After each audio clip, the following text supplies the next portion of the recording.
All right, everyone. Good evening, good evening, good evening. We are here on StreamYard for our third episode of Nerd Camp Sports. Our other co-hosts will be in momentarily. But Raj, how you doing tonight, man? I'm excellent, man. How are you? I can't complain. I can't complain. You see, I'm ready for the Monday night game. Got my hat on, my shirt. See, I We see. It's a big game too, man. it should be an easy 6-2 to get into the bye week. Because once the bye week's over, we come out. We got the Commanders. Then we got three straight divisionals. Then hmm Philly, then Kansas City on Christmas. Or is it four straight divisionals? I think it's Washington, four divisionals, Philly, Baltimore, Kansas City, Cincinnati. So Right. it's insane. It's insane. Yeah. So we're getting ready for that. Yeah. Yeah. So got some topics here. Quite a long list. This is actually one of the rougher times for us to do our show because when the NBA returns, it warrants extra conversation, as if Yeah. the NFL doesn't take up enough time. But I just kind of want to get this out of the way. hmm Why is Ben Simmons out already? Bro, I don't know. I sent that to you I, this I just afternoon, this I evening. just Excuse seen it. I seen it like an hour before the show. Yeah. Just like why? Just Yeah. That's what I'm saying. I sent it to the group chat because I wasn't sure what's going on. Like I've been watching the games. I've been watching a whole bunch of Brooklyn Nets information on my timeline. There's nothing indicating that he's injured. There's nothing indicating that something happened because he played last night, Mike. He played last night. I don't understand what the hell's going on with Ben Simmons. This dude scored, I think, 2 points. He gave up like two layups. I'm losing my top because I'm like, listen, we're paying this man $35, $40 million a year, and he's doing absolutely nothing but taking breaks. This is crazy. I opened up that link you sent. It's back load management. So it's a scheduled rest day. Okay, so back to back, whatever. I don't care. Listen, he said he was 100% healthy during the beginning of the season, And right? said he was going to show us or help us remember who he was. Yes, he said people forget he's a top player when he's healthy. That's his exact words. But now we're looking at basically a back management, whatever the hell that is. I don't care. I don't care about that. You're 20 something years old. You're not 50. I mean, and what really gets me upset is like, okay, so you guys played a great game against the Milwaukee Bucks, which by the way is a dumpster fire. Just want to throw that out there. Yeah, But I got a topic about something about the Bucks, but I'm listening to you. yeah, but real quick, I promise you I won't be long because I gotta get to this point with Ben Simmons because Ben Simmons is really ticking me off. He played 24 minutes, Mike. 24 minutes, okay? He's 1 for 3, not 1 and 3. He's 1 for 3, and he scored 2 points. He had 6 rebounds and 6 assists. 2 points, Mike. 2 points. See, this is the type of stuff that really ticks me off. Uh, And take back what's yours. AbbVie can help you save. I'm always shopping the Real. They drop over 10,000 new arrivals every oh, look day. like there's some inner some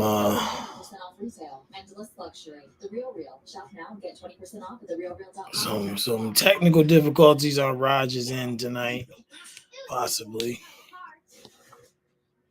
Guess I just donated my car to science. So we'll just give him a minute. Hopefully RB will be in soon. But still working out through the kinks here. Appreciate everyone tuning in and checking out what we do.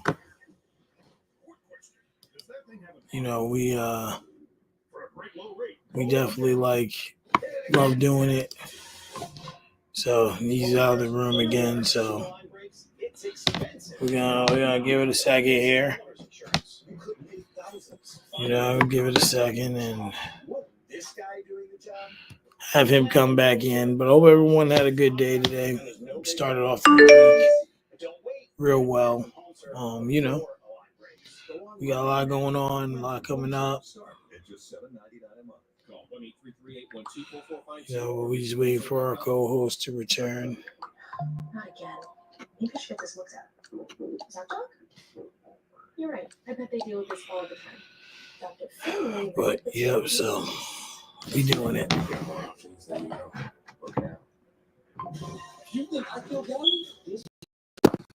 Appreciate everyone though, for real, and all their support on everything I've been doing.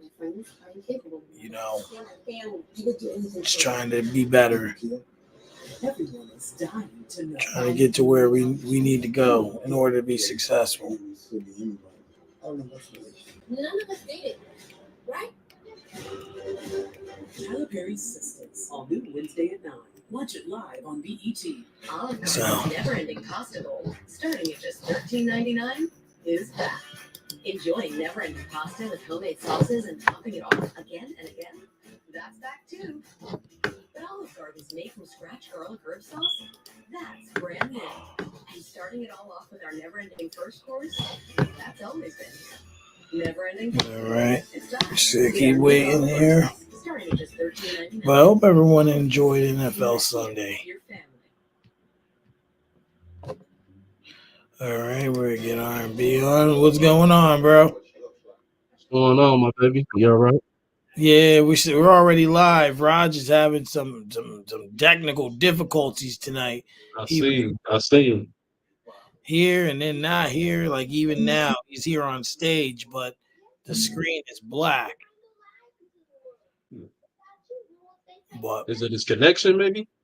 I don't know. Like usually, I can see your picture at the bottom. Like so, I see us up here, and I can see him down there. I see you down there till I full screen it. But him, I can see his name, but I can't see him. It's black. Yeah, it was a little choppy before. So I don't know what's going on. He was about to go in about Ben Simmons, and then that's and then it was just like, no. StreamYard was like, no, we will not talk about this. No. We will not allow you to It's just like no, blaspheme the GOAT. we will not blasphemize Ben Simmons. Let's see what happens if I just bring him on. Blasphemize Ben Simmons. Yeah, well. Look like we loading. We getting somewhere? Yeah, I don't know. It's just circling in motion there. Because he was saying how he was upset that Ben Simmons he played yesterday, and now I opened up that pot. And now he out again. Yeah, backload management.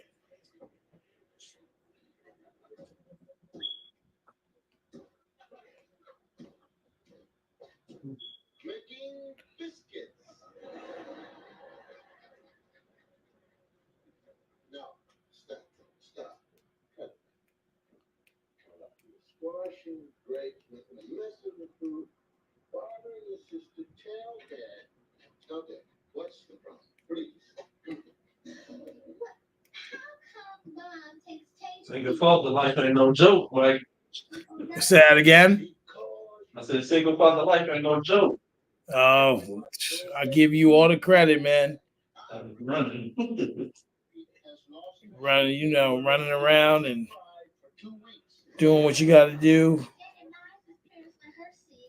And it never end, especially when you're the only one. If you want me to, I'll call Janet and I's parents. It never ends. And embarrass you all. Never ends with two parents, let alone one. Right. I'm going to phone. Ooh. Shout out to anyone in here having some difficulties tonight, but we gonna make it happen. We gonna make it happen. I'm picking up the ball. Have the receiver in my hand. Let's see. It's raining. You better pray that I'm home. Maybe you need to reset his laptop. Oh, Mr. Yeah. Huxtable. Dr. Huxtable here. Nice. Why am I singing? Oh, hi, I'm sorry. Let's see. I wanted to ask you, did you let Janet see Death Track 2000? Ah. There he is. I'm back. I don't know what the hell's going on. It's just not. I was just telling R&B he had to step off the stage for a minute. He just said, I said he's about to go in about Ben Simmons, and StreamYard said no. Yeah, No. they got gatekeepers on here. They don't want you talking about certain athletes. Ben Simmons one of them. He's a bum. He's a bum. I don't care what nobody says. It's disgusting. I don't know anybody that comes into a game and decides they're not scoring. That's crazy. I mean, I get it. You are not a score first type point guard, but at the end of the day, if you're playing 24 minutes and you're part of a team that's in rebuild, damn it, put up the shots. Put up the damn shots. What's And the then on worst? top of that, I've witnessed him 2 times give up a layup and pass the ball like he did during that 76ers game during the playoff. He did it again. He did it last night. Oh my God. He did it 2 times, Mike. He was under the rim. He looked at it. He passed the ball. He did it again. I thought Ben Simmons looked excellent. When? Ain't that Last what y'all night? all of the games he's played. Ain't that what y'all brought him there for? He supposed to be a stat piler, right? 6, 8, and 5. 6, 8, and 5. That's your guy. I hope you're joking because that's not what we brought him here for. Big Ben Simmons, man. That's what y'all call him. He's a big waste of air. Oh my goodness. This man is stressing me out. Like he refuses to try. He refuses to score. He don't want to score. This is crazy. He just want to be there. He just want to be on the court, running around, getting rebounds. I mean, I appreciate the 6 rebounds and 6 assists. Okay, great, but you got to try. You have to try to shoot. I don't understand how you come into the NBA and you're top number 1 pick and you do absolutely nothing and you're still in your prime. It's not like you're old. You're still in your 20s. Yeah. And he's just not doing it. It's a mental block. He needs to retire. It's not a mental block, though. We What do you already think know it is? the story of Ben Simmons. I know what it is. He does not give a fuck. He's getting money. He's getting money. He's literally the perfect example of a modern day bum athlete. Like just showed y'all enough to get paid, and I'ma do enough to keep getting paid, no matter how much I get paid. He already done had his big payday. So at this point, he don't give a damn if he signed for a veteran minimum. Like he just fleecing. He fleecing the league. I'm telling you, man, he fleecing the league, bro. That's what it looks like. And unfortunately, the Nets have become his gatekeeper. Yeah. Yeah. Well, we got some NBA topics to get into, but something happened yesterday that really got under my skin in the NFL. Uh-oh. This really bothered me, what I'm about to say.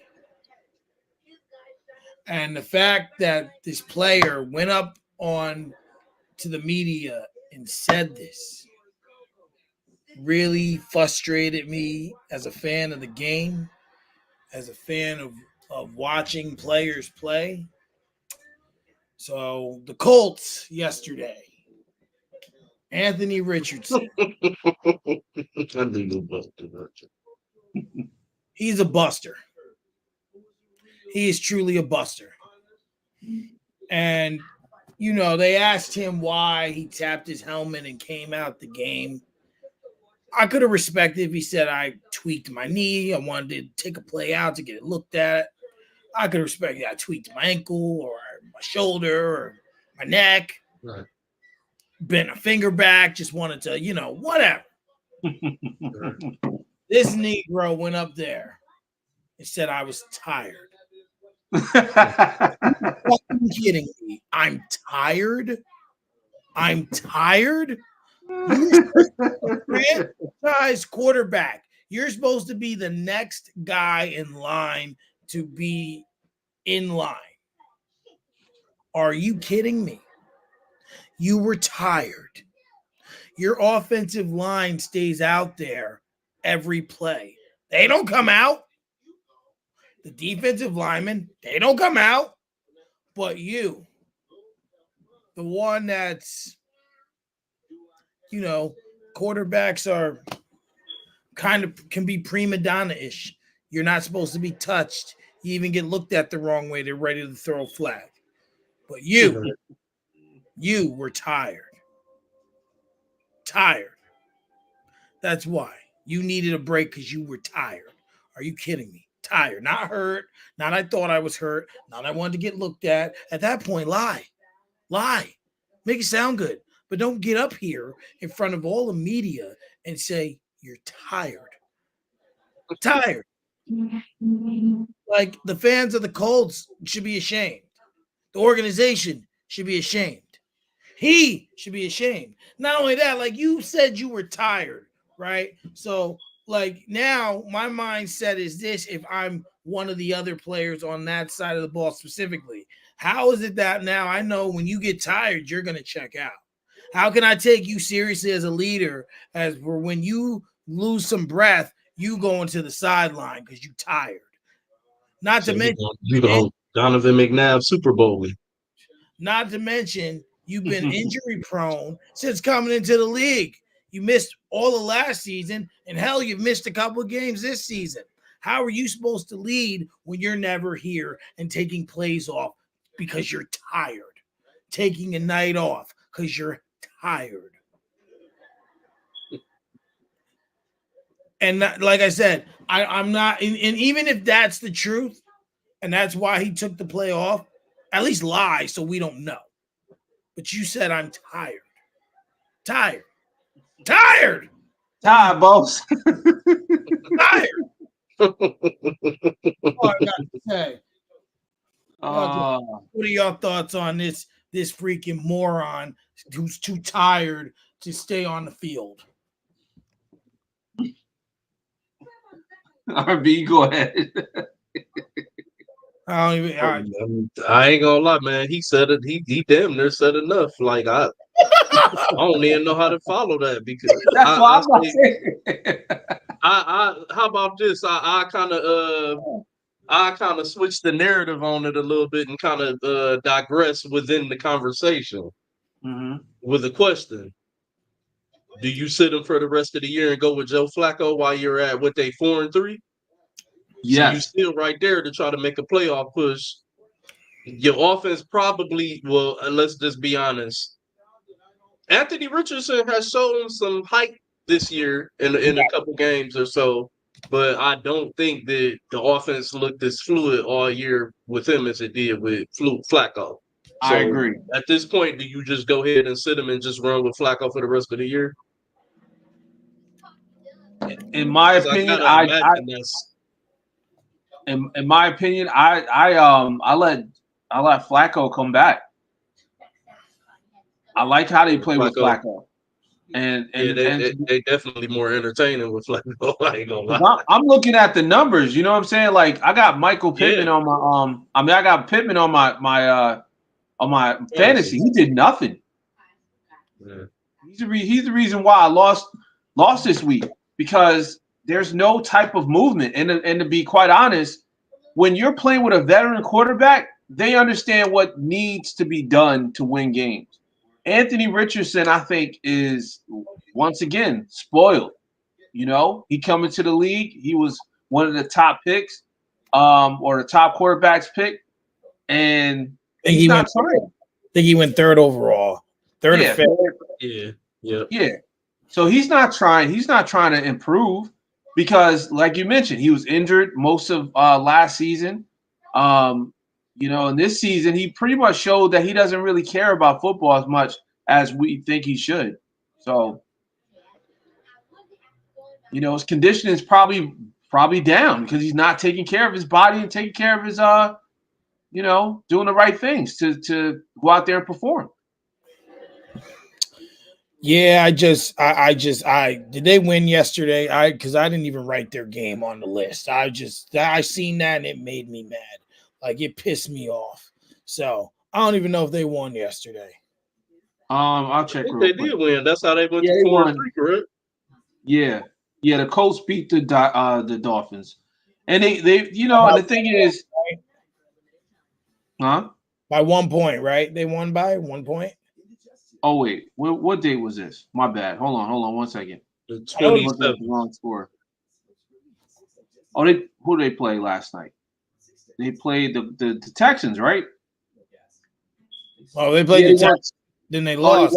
they lost. They lost by 3. My bad. Okay. I looked at the other scores. Yeah, I mean, listen, man. A lot of these quarterbacks that are young, they don't really care. They got paid. Yeah. Well, we'll see what brings. Go ahead. I was gonna say real quick, do you feel like I hate to always be the one to jump to that narrative though. Because like Mike said earlier, maybe he was really tired. Maybe he was like damn near so tired to the point that he was, hyperventilating for air. You know what I'm saying? But the way you going to word it, you know what I'm saying? Like it's just the wrong thing to say. Because I mean, if you on the football field, if I feel like I'm tired to the point I'm gasping for air, then I need to, get to a ventilator or sit my ass down and catch my breath or whatever. So at that point, I am tired. But do I, articulate, or do I articulate it that way to the media? You know what I'm saying? That's probably where the mishap came in, was how he articulated it. Right. That's But true. I wouldn't say that he don't care though, because he has been like I said, he's shown some major heights and he's shown some lows, and he's also been hurt. So damn, and he's a young quarterback, so the verdict is basically still out on him. It's just, I think, when you're dealing with media and things of that nature, you just have to word things differently, a little better. Because for you to say you're tired, that's a spit in the face to your offensive line who puts their body on the line 60, 70, 80 plays, what have you, give or take. Maybe more, maybe less, to protect you. That's bad PR. That's what that is. Yeah, right. That's for you bad to PR. Helmet and say, whatever is it's tough. So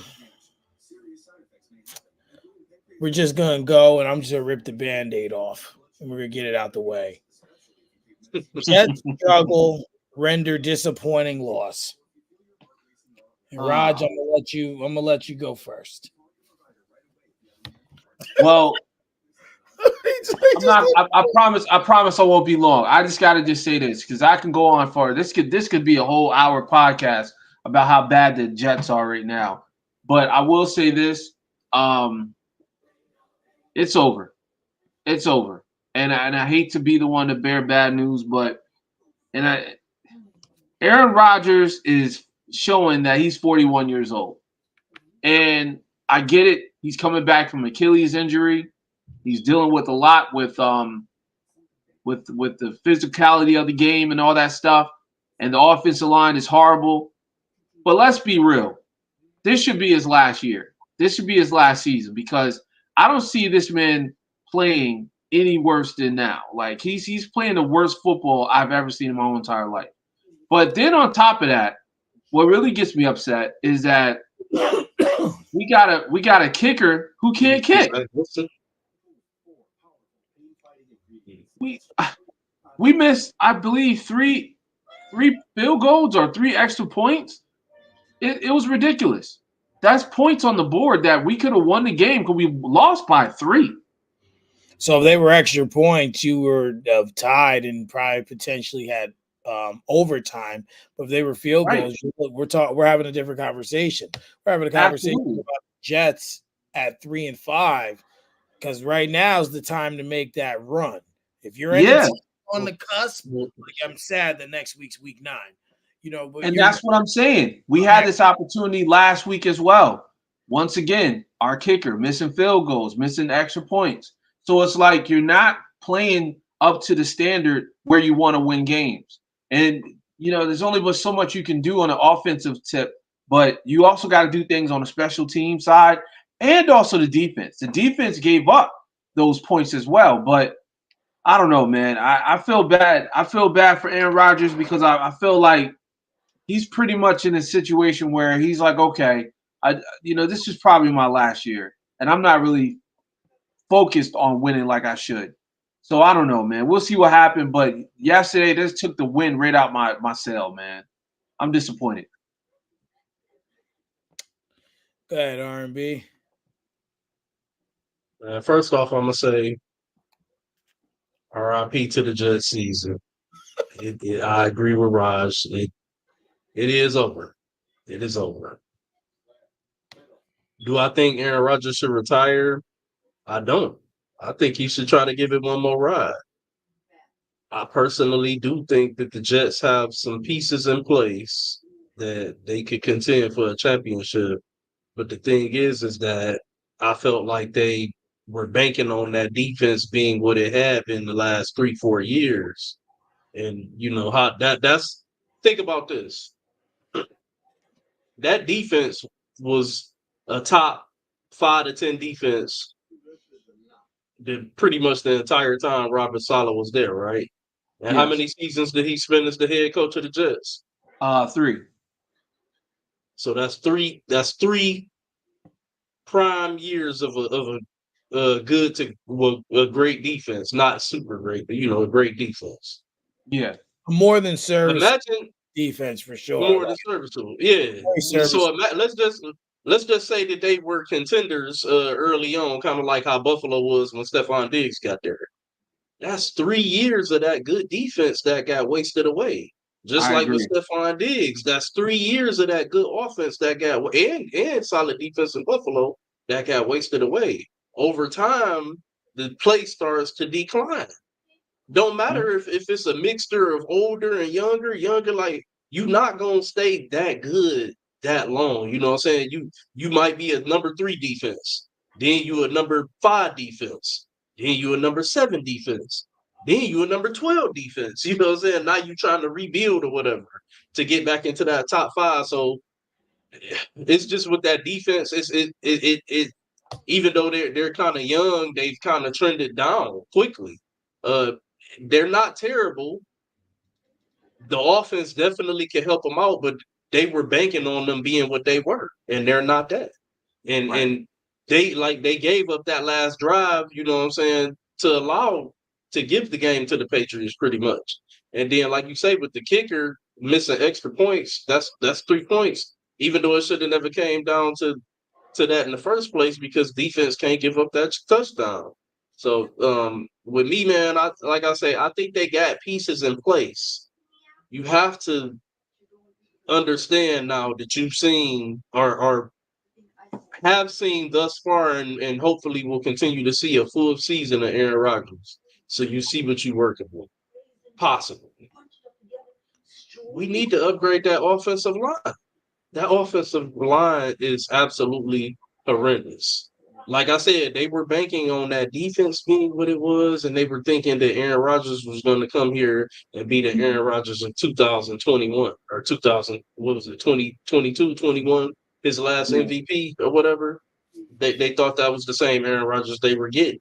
And hell, I kind of thought it was too, but that Achilles seemed to have done some damage that excuse me, a lot of us thought he might be able to bounce back from, and he hasn't been able to bounce back from it thus far. So again, I think they could contend with him, but you can't put it all on him. It can't be all on him. It can't. You have to try to bring back Devontae Adams. You got Garrett Wilson already.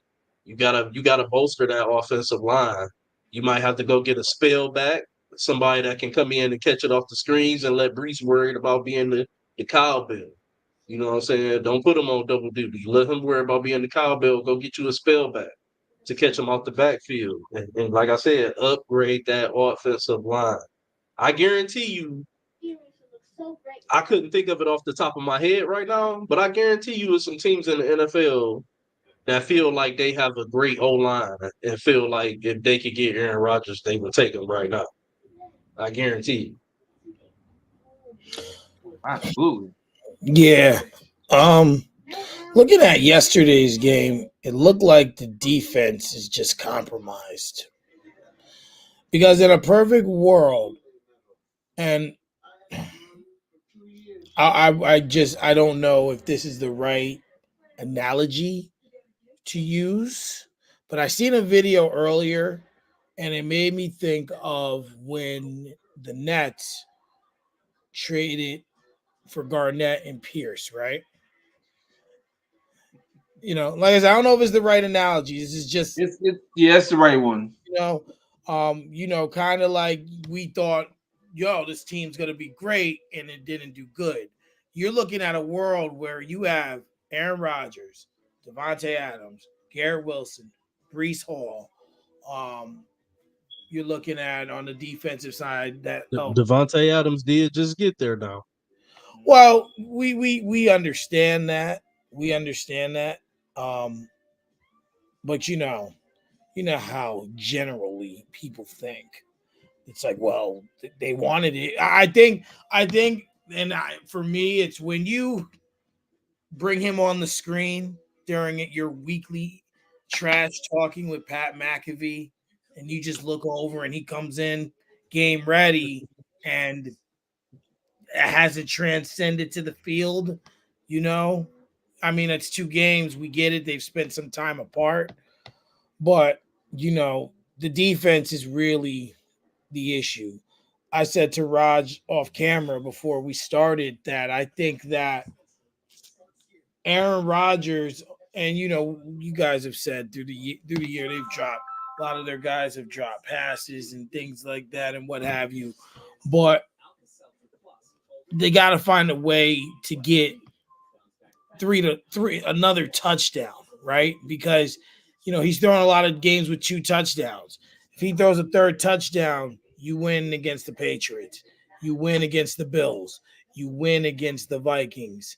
He didn't throw a touchdown against the Broncos, but if you would have thrown that, or did your kicker miss a kick in that game? Yes. If that's what I was about to say. If the kicker makes the right, makes the field goals, then we're winning. We're up. The extra points, we're winning. We're up. So this is the thing about it, though. You can't live on that because the kicker only got one job. To kick. You can't live on that. Think about this. Listen, think about this. If he, like you said, if he's making some of these kicks or whatever, their record looks better, doesn't it? Yes. Correct, right? Yeah. Are you sitting here full confident? If let's say this kicker made some of these kicks and they had an over 500 record right now, are you sitting here telling me with a straight face that you'd be fully confident in these Jets going forward? Everything is the same except they win because of this kicker. Yeah, I think so. And the reason why, and I'm gonna tell you, you can't win like that way, Raj. You can't win that way.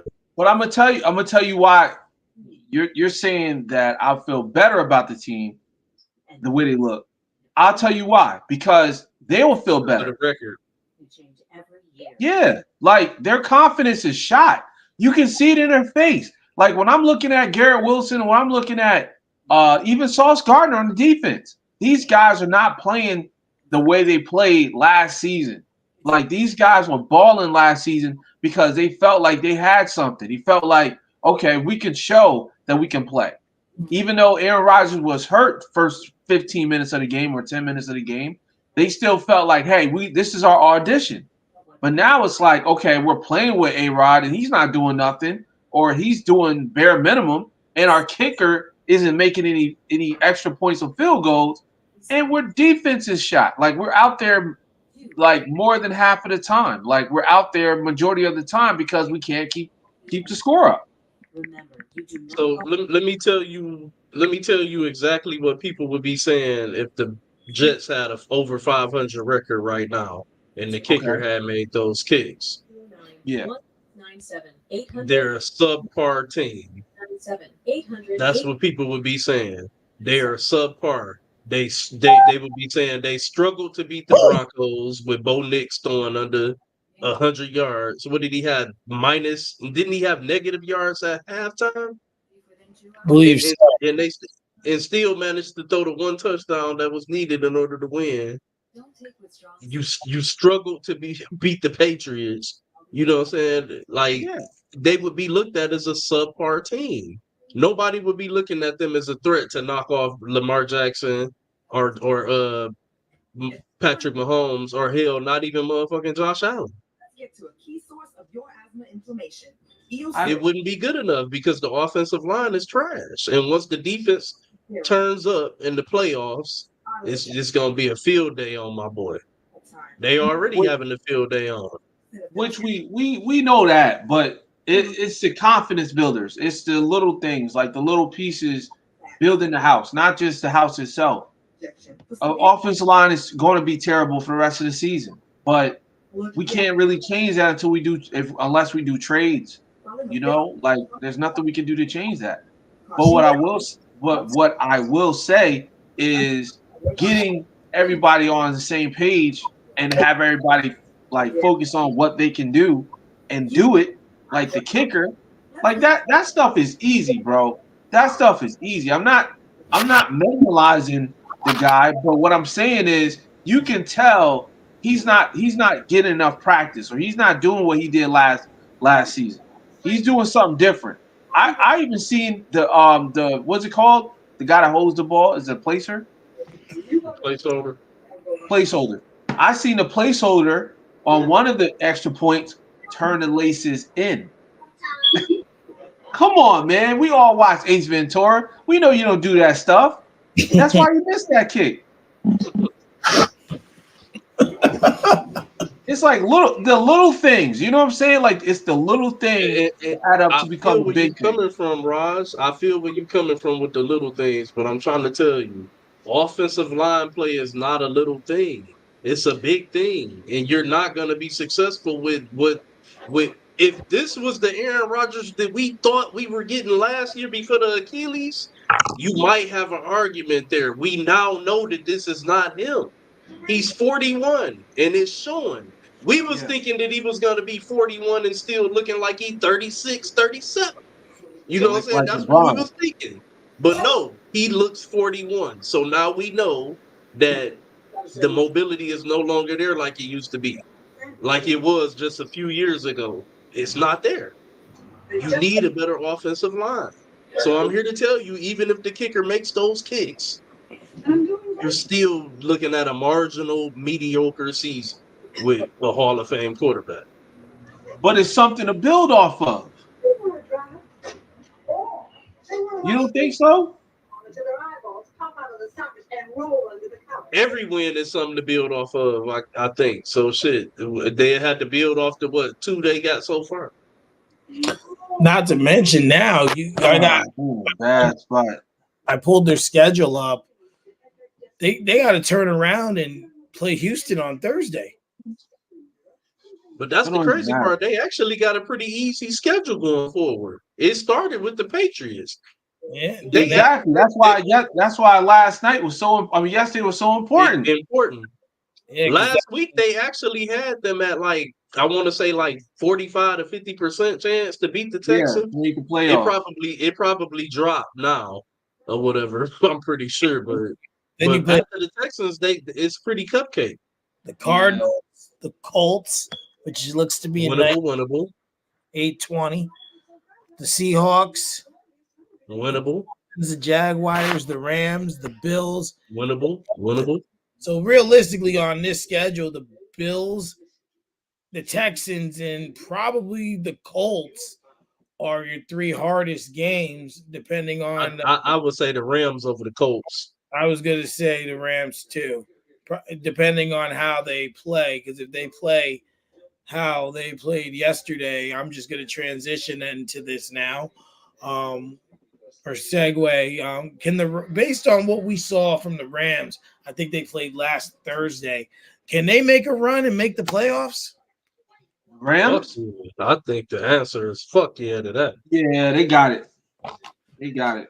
They were a playoff team last year, but let's Yep. not forget that they started the season with their both of the number 1 and 2 receivers down, Mhm. and still managed to eke off a couple wins. What I think, how many wins did they get while they were out? At least 2, wasn't it? Yeah, I think 2 wins. The Rams standing I think they're 2-6, right? 3-4. The Rams. 3-4. Yeah, they had their bye week but the rest of their division's 4-4. They haven't had their bye week. Yeah, hell yeah, they can make a run. In fact, I got them winning that division because they got the best wide receivers. See, Puka Nacua was hurt in the first game. I believe so. First, if not second. I think he went down first game, and then shortly after, what's the name went down? Cooper Kupp went down. So Matt Stafford didn't have any weapons. Like he was throwing the guys that just lived in the area. You know what I'm saying? Living in Los Angeles. So now it was making them look good though. That's but he was doing his thing. Because Like he didn't do that in Detroit. Right. And that's the thing. It's like with Matt Stafford, he's one of those quarterbacks that you just can't count out. He's going to find a way to win a game. And we witnessed that last season when they went up against the Detroit Lions. They fought them tooth and nail the whole entire time. So it's a matter of just making sure everybody's healthy. I think they can make the playoffs, and I definitely think they can make a run. I don't know if they can win it all, obviously, because NFC is loaded, but I think they can definitely make a run. I think so too. I mean, you look at the perplexity of that division, as the Cardinals, the Niners, and the Seahawks are all 4-4, and you look at how the Seahawks started 3-0 and have went 1-4 since. You look at the Niners decimated by injuries, but still staying afloat, and the Cardinals just seem like they've been like terrible outside of Marvin Harrison Jr., but yet are still 4-4. That's just obviously I haven't watched all their games, but just based off what I see.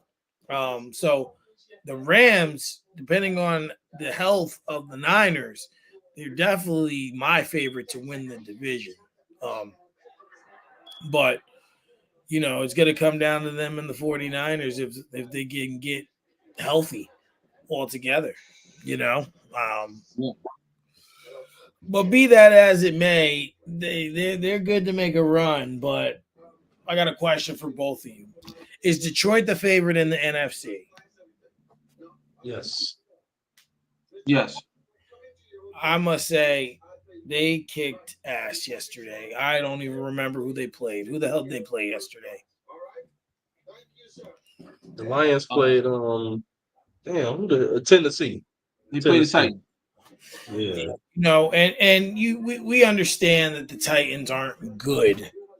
Yeah. But I mean, all season these dudes have been throwing up points. 52, 31-29 against the Vikings, 47-9 against the Cowboys, 42-29 against the Seahawks. Their lowest ones, Seahawks, 20-13. 20. Well, Tampa Bay took them 20-16, and then 26-20. So it seems like if you keep them in that 20 range, you got a shot. But once they blow past 20, just chalk up that L. Just chalk up that L. You got Gibbs, you got Montgomery, you got St. Brown. They're starting to get Laporta involved, and when you get this is like a well-oiled machine. Once all these pieces are going, I just don't. I don't see any team that can keep up right now, at least, with that kind of offensive power in the NFC. It's just 52 points. That's a lot. 31, 47. Vikings were 5-0. You know what I mean? And they put that blemish, and they had been playing pretty good defense. Now they've dropped two. They dropped 2.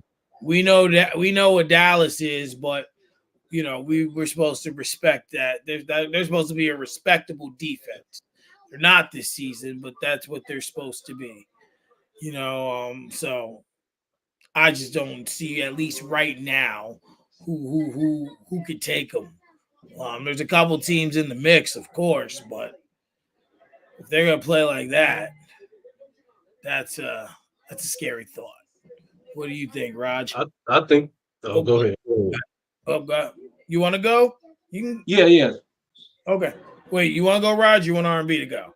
No, let R&B go. Go ahead, bro. Go ahead, R&B. I was really only just adding on to what Mike said. I was only gonna say the only threat that I see in the NFC is the Eagles, and that's only if they can get their act all the way together. I don't trust them either. But they got talent. They got the fucking talent. Absolutely. So what were you gonna say, Raj? No, I was gonna say, yeah, no, they're the best team in the NFC, period. And it's not even close because one thing about the NFC, they got a lot of talent out there in that conference, but it's just that there's been a lot of injuries. Like, look at the 49ers. They're dealing with another injury. Jordan Mason just went down, It's like if they can find a way to get healthy right towards the end of the season, then maybe there'll be competition. But that's by a long shot because you got to remember, they got to actually compete and be at the high peak level. Because if you're coming up shabby against the Detroit Lions, you're going to get blown out. Every team that they played that people had high expectations for, they either beat them by like a blowout score or they showed that we can compete and score with you, like they did with Seattle. They went head to head with Seattle and showed like, yo, we can take these guys. Like, even though they're Seattle. Huh? We owed them from last year. Exactly. And they showed it. Like, they kept that chip on their shoulder. And for some reason, I feel like Dan Campbell is like really galvanizing the troops and telling them, look, this is billboard material. Like, we gotta look at this stuff and say, we gotta beat these guys. Like, that's the type of coach you want to keep in your locker room because he's going to be the type of guy that's going to help you guys win a Super Bowl. And I can see it. They're hungry. Like, you're looking at a really hungry team right now compared to most of those teams in the NFC. And I mean, we're overlooking a lot of teams at AFC because, obviously that's Patrick Mahomes Invitational. But it's like, think about this. If they go up against the Chiefs right now, I mean, like, for real, like, it's a Super Bowl. Who do you think is going to win? You really get. I honestly, I think Mahomes would be favored because he Mahomes. I think that would make him favored. It should, but they not battled. They haven't battled. They haven't not been battle tested in my eyes. If you're talking like right now, like you see, the thing is, and I can kind of respect where R&B's coming from because he knows that the Mahomes we see right now ain't the Mahomes we're gonna see in December or in January. Which is very true. So it's very hard to relish that question. But I'm telling you, if I'm taking what I'm seeing right now, still 6-0, 7-0 now. 7-0, yeah, 7-0. I'm taking right now Kansas City versus Detroit. Detroit's probably gonna win that game. But if we talking in February, right? All the marbles on the line. You best believe Chris Jones, number 95, is coming for golf. You best believe that man Mahomes is gonna find a way to get it done. I just don't in that situation in the Super Bowl. I see my homeboy rising to the occasion for it. I think my homeboy would be the favorite, but I would really pick the Lions and roll with the Lions and not just off of Homer aspirations. We've always been a city to interrupt history. So that would I've actually had a conversation. It's interesting that Raj brought that up. I had a conversation about that recently that I said that if the Lions go to the Super Bowl and we get the Lions and the Chiefs, it would be a franchise coming out of absolute mediocrity, horribleness, and all of that shit, rising, as a powerhouse now, and going for their first ever Super Bowl and Super Bowl appearance versus two teams trying to make history. Two teams trying to make history. You can't ask for a better Super Bowl than that. But I think the Lions will interrupt history. I really do. I wouldn't we already beat the Chiefs in Kansas last season. Remember week 1. I wouldn't say they're interrupting history. They're creating their own history. Hey, in order to create your own history, you have to interrupt history, correct? Be a disruptor. Right or wrong. Yeah. You got to be a disruptor. Because Patrick Mahomes is trying to create his own history right now, too. He's trying to get that three-peat. Yeah, that's a good point. And that would definitely interrupt it because he'll be looked at as that quarterback if he doesn't win a three-peat as just another quarterback that just got 2 rings in a row, like one back-to-back. He won't be looked at as being somebody that I disagree with. Nah, because Tom Brady never got 3 in a row. No, what I'm saying is, I'm not saying like legacy-wise. I'm just talking about him win those last 2. You know what I'm saying? When it comes to Super Bowls. Yeah. Okay, we got you. Like I'm not saying like overall. I'm saying like it'll be easily forgotten that he was going for a three-peat because the storyline would be Detroit knocked the big Chiefs down. Like they got them. They beat them in the Super Bowl. And like that would be a bigger story. Could that be their first franchise Super Bowl win, right? Yep, it would. Like that's everything. And that they've been knocking at the door forever. They've been knocking at the door since Barry Sanders. I ain't gonna that we knocked at the door that 1 year with Barry Sanders, and then after that it was a bunch of playoff exits, and then we just went into a complete abyss. Yeah. I'm saying like they've been Joey Harrington. Yeah, man. It's going to be interesting this season. I think it's going to be very, very interesting. Absolutely. During that talk about the Lions, you brought up Philly. Cincinnati looked like they were about to start their streak and to, get back to where everyone expects them to be.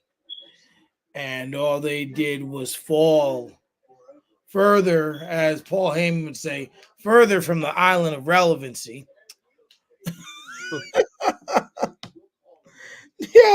Cincinnati got their ass kicked yesterday. Like, there's just no way around it.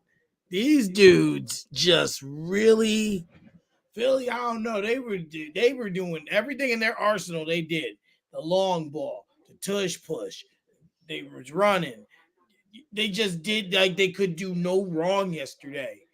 So you said Philly was a threat already. Is it over for Cincinnati this season as well? And what were your thoughts on the destruction of Philly or of Cincinnati rather?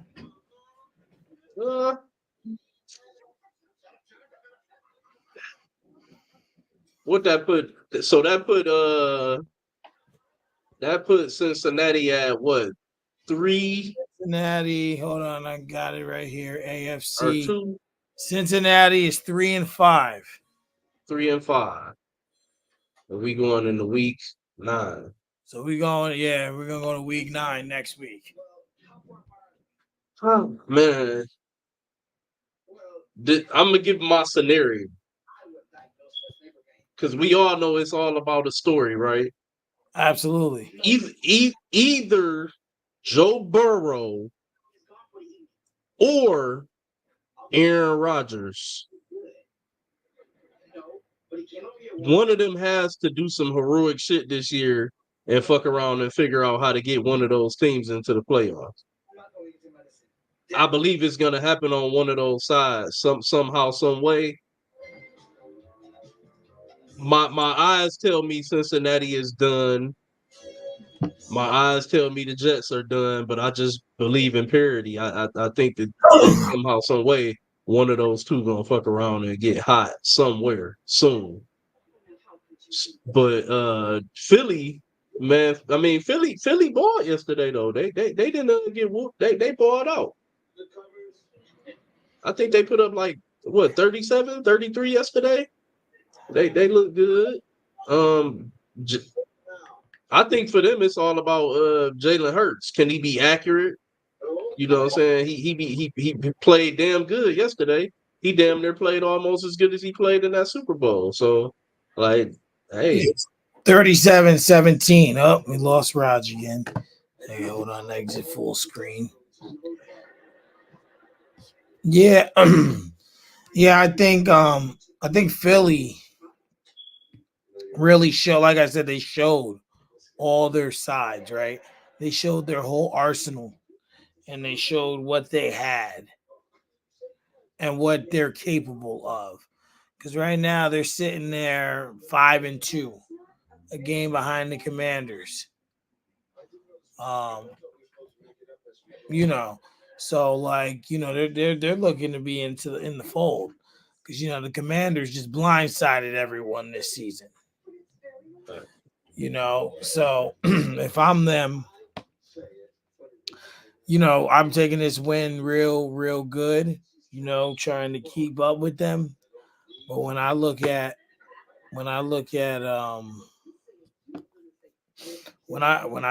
Cincinnati, I don't think it's done per se.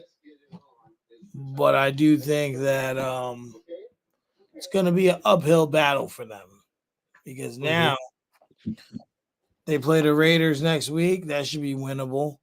Then they play Baltimore the week after that on a short week.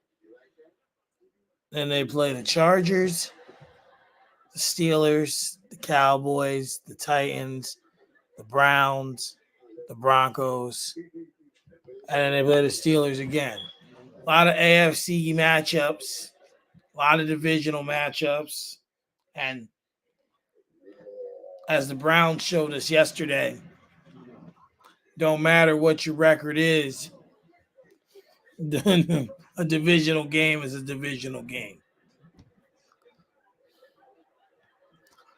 So I think for Cincinnati, that was the last loss they can afford if they're going to make a run. Because they have to start winning games and start beating some of these AFC contenders or these AFC opponents.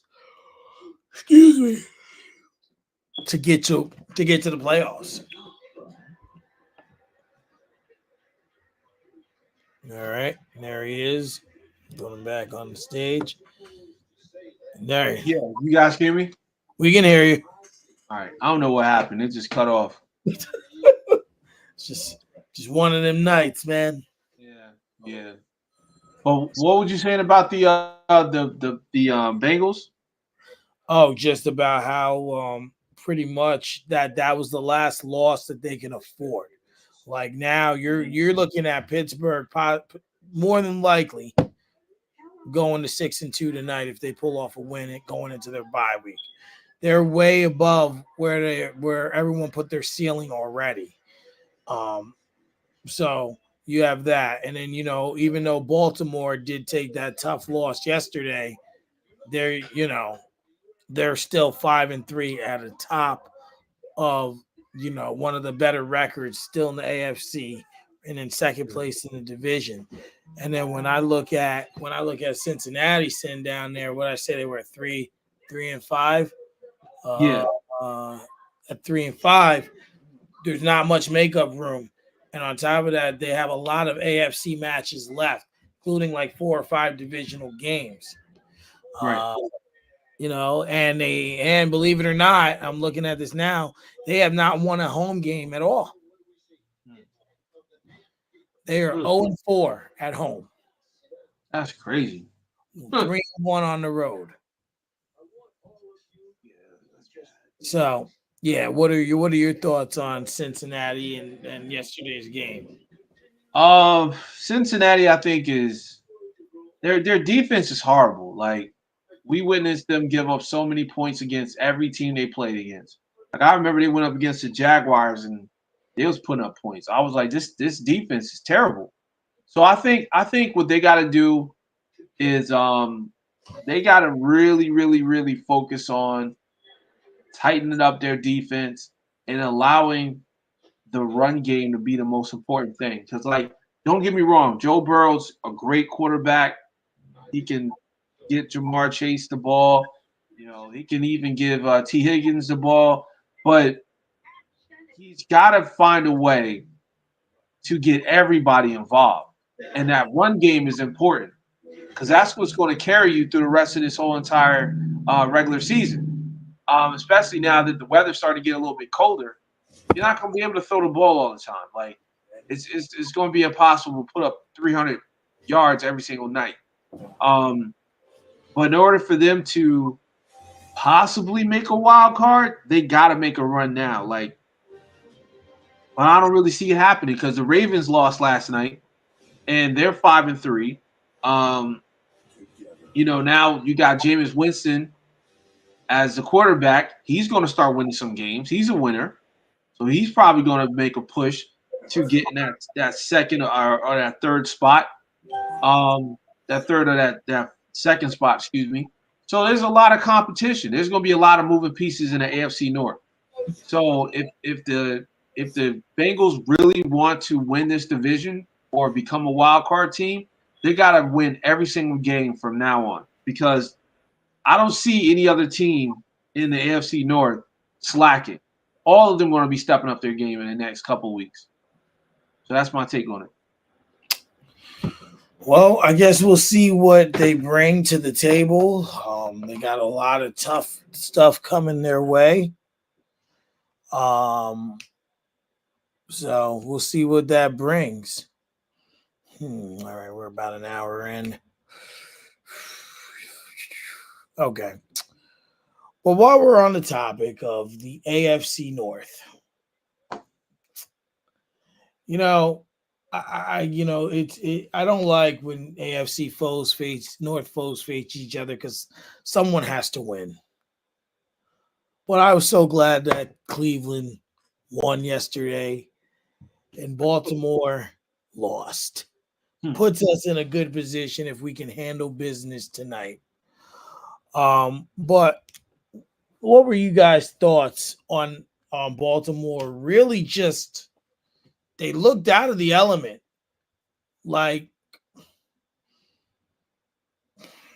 And there were some really big plays that were missed during that game. There was Lamar overthrew 2 touchdowns during that game. Just he did. And then there was a couple where the receiver wasn't expecting the ball. There was one where they broke open to the left. I think it was Bateman. And he was just kind of looking and he realized that he was 2 yards away from the ball as the ball was coming down. Derrick Henry was not affected. Cleveland did a good job. At keeping him in check. So that's what I said. What did you guys see and feel from the game yesterday? Am I getting the echo? You guys hear that echo? No. Yeah. I hear it. You hear it too?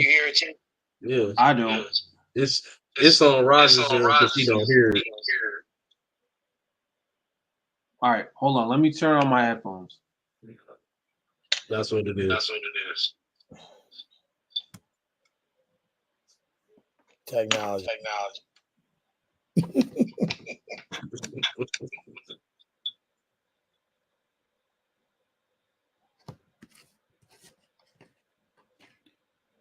All right, you guys hear me?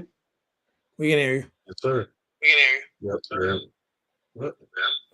Still an echo. Still in echo. Hold on.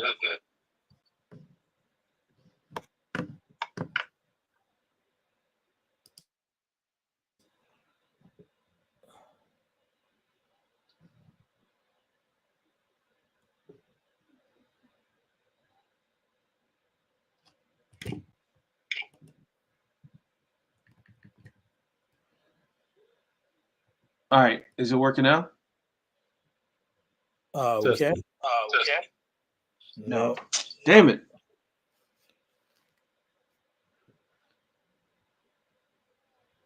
All right, let me mute my mic then. Go. Okay. Yeah. Yeah. Now there's no echo. Like, go figure. It's just like, oh boy. So pretty much he got to unmute himself when it's his turn to talk. But you can hear us, right? Okay. Yeah. Oh wait. Okay. So who was I think he was gonna go though, wasn't he? Yeah, I think he was. Okay. So go ahead. Now mute my mic.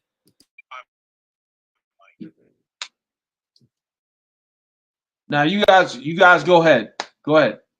I'll jump in after.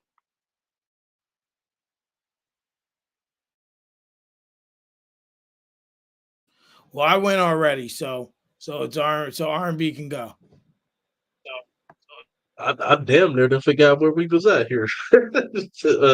Cincinnati and Baltimore, right? Cincinnati and Baltimore, yeah.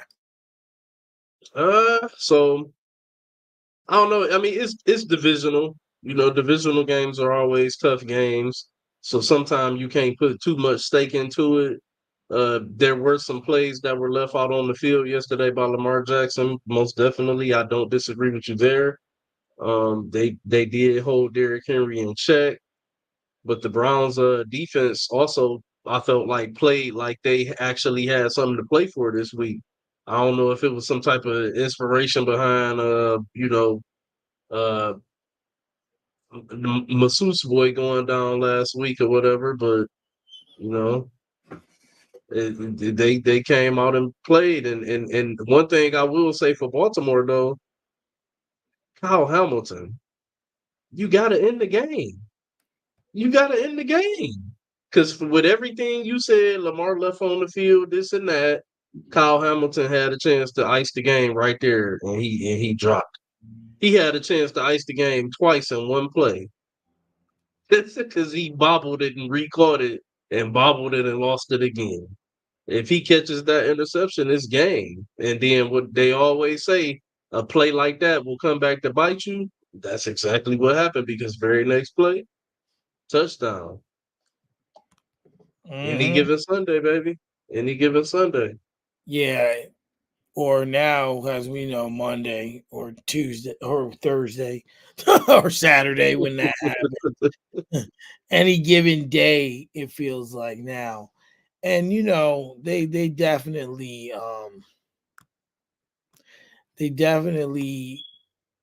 left some stuff on the field. And you know, those miscues are gonna happen. That's just a part of the game. There's no way around that. But they need to It's a team sport. Absolutely.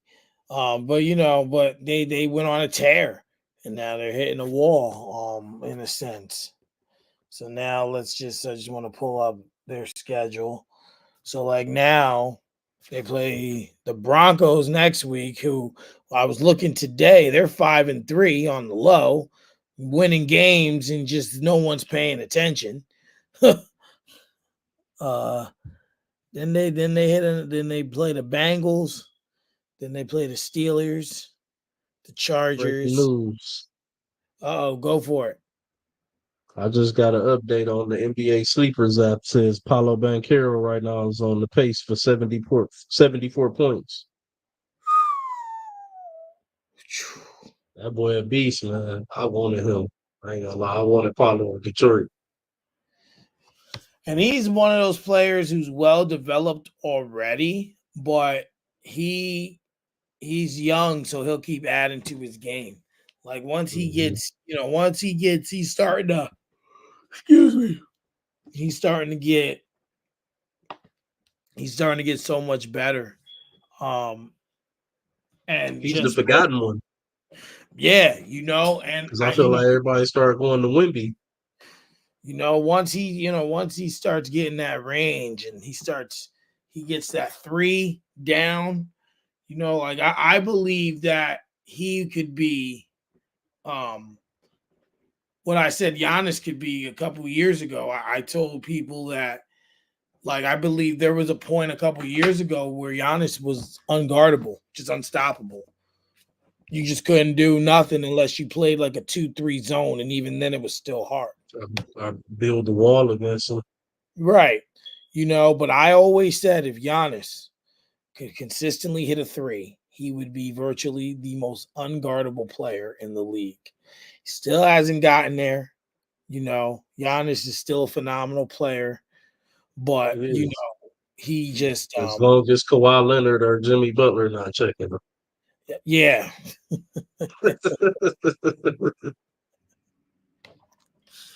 So we got to see with that who they playing tonight. Does it say who the Magic's playing? Let's see. I can look it up. Ooh, excuse me.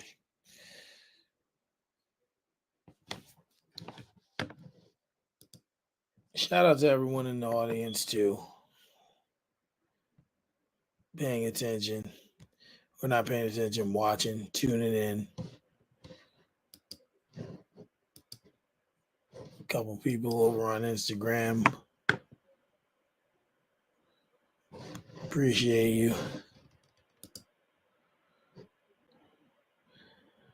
They're playing the Pacers. They're playing the Pacers tonight. Yeah. It's halftime right now. Paulo got 37 at the half, 13 for 17 from the field, 8 for 9 from the free throw line. Okay. At the half. Okay. Can you guys hear me? Oh, yeah. Hear you real good. All right. Had to bring out the old school headphones. That's all right. Sometimes it's all right to be wired. Believe it or not, when I start this app up, it actually suggests I connect right into my router as opposed to using the Wi-Fi. Right. Very true. But this is a MacBook, so I don't have the capabilities to do that. Like the MacBook's like, nah, bro, we do not do it that way. You use Wi-Fi or you don't use. Like exactly. So we were just talking about, we kind of switched gears real quick. Oh, here it is.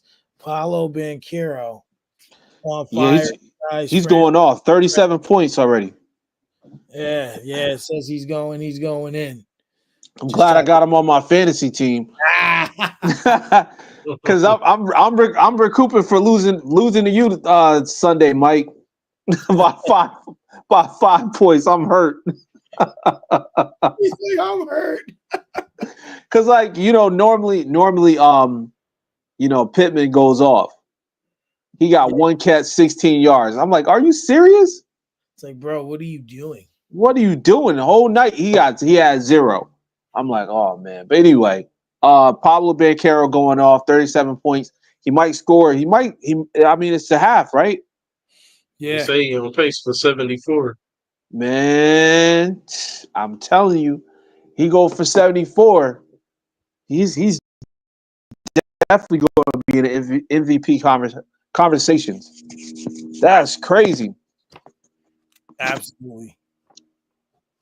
I was just telling Mike he the forgotten one because I feel like everybody just kind of started talking about Wemby last year and shit. Oh yeah. You forgot about Paulo. I wanted Paulo in Detroit. Yeah, Paulo would have did amazing. Him and what's the name would have went off.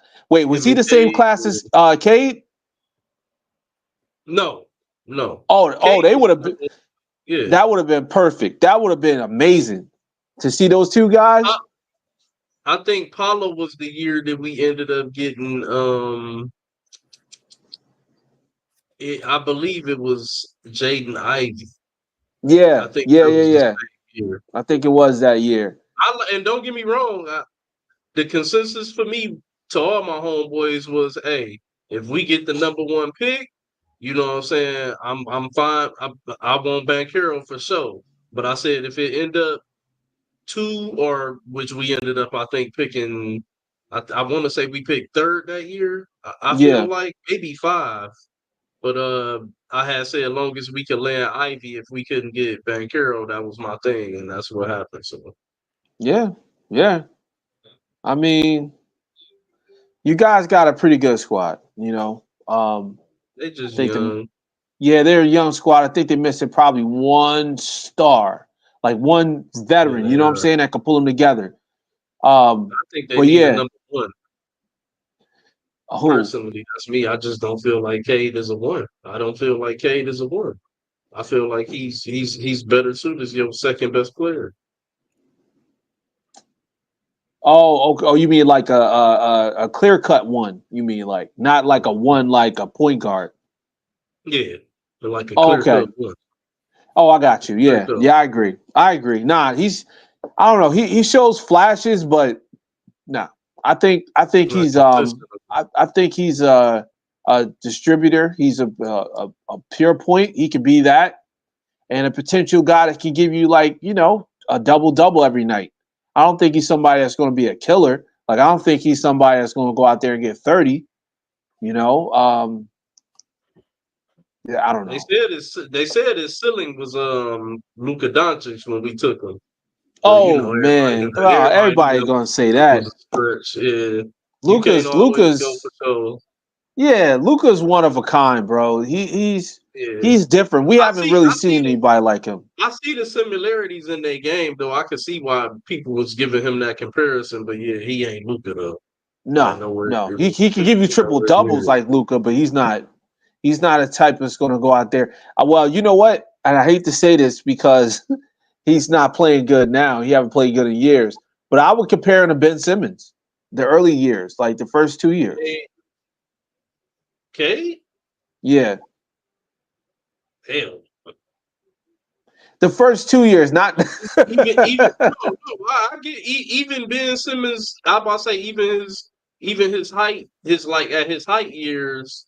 Yeah, I ain't gonna lie to you. If Cade played like Ben Simmons did, like his first 2 years, yeah, he would probably be, closer to like being a play-in team than just out of it and on yeah. these losing streaks and shit. Because let's be honest, Ben Simmons, those 2 good years, he was a hell of a defender, a Yep, hell of a distributor of the ball. yep. Like he had a lot going for him. That's why we so upset with what we getting from him right now. Because we seen it at its height and it just It just fell disappeared. off. Yeah, Fly out of quick. nowhere. Out of nowhere, man. So That's sad. before we get to the NBA, because I want to at least give it some time, Yeah. I just wanted to talk about Green Bay. They won, Yes, sir. but Jordan Love seemingly has gone down again. What Is you he? going? He was injured. Yeah, Yeah, he he got a like groin injury. he stood up Oh, walking weird, and then he just went to the ground. Didn't get back up. I didn't know what was wrong with him. So it's a groin. Are they saying he's weak day to day, week to week, or have you? I didn't see. I couldn't find anything on an update on his. They were saying yesterday it was a groin. But far as was he week to week or day to day, I ain't seen no updates on it today. Not yet, anyway. Right yeah. now, Check on that Sports Center. I know Malik Willis did good when he missed those Yeah, two he did. games. But right now, He did good yesterday. oh yeah, he came in. But the thing is, next week y'all got to go and play D-Town, play the Motor City. Luckily, it's a home game for you, but it's gonna be okay, Harris. Okay, Harris. You know, it's gonna be a tough game. Like I'm not saying Willis can't go in there and win, but I as a fan would feel a little more comfortable with love back there. It's 425 game. Should be an entertaining game. as well. Mhm. But you guys played the Jaguars yesterday. There was some some entertainment value there, but they came out with the win. So y'all are sitting at 6-2 and excuse me, in a really good position in my estimation, at least. To still take the division. And this is a big part. Did y'all play the Lions already once? No. Oh Come on, no. Green Bay. No, Uh, this would be the beginning of the divisions. Yeah, so yeah, oh yeah, but it's kind of ugly. You play them, the Bears, the Niners, the Dolphins, and then you play the Lions again, which looks like a Monday night game at 8:15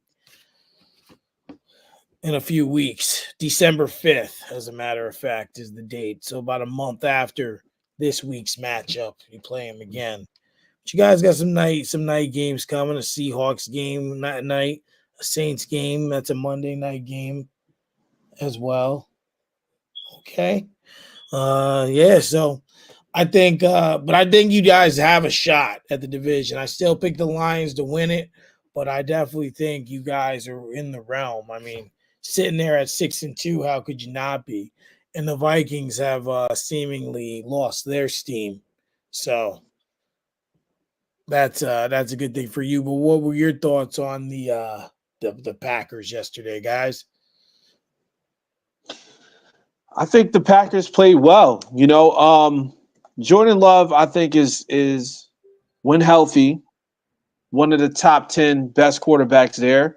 But I will say this: it was a little scary because they kept the game a little too close for my comfort. The fact that it ended 30-27 and it came down to, I believe, a chip shot field goal. Look, I'd rather not.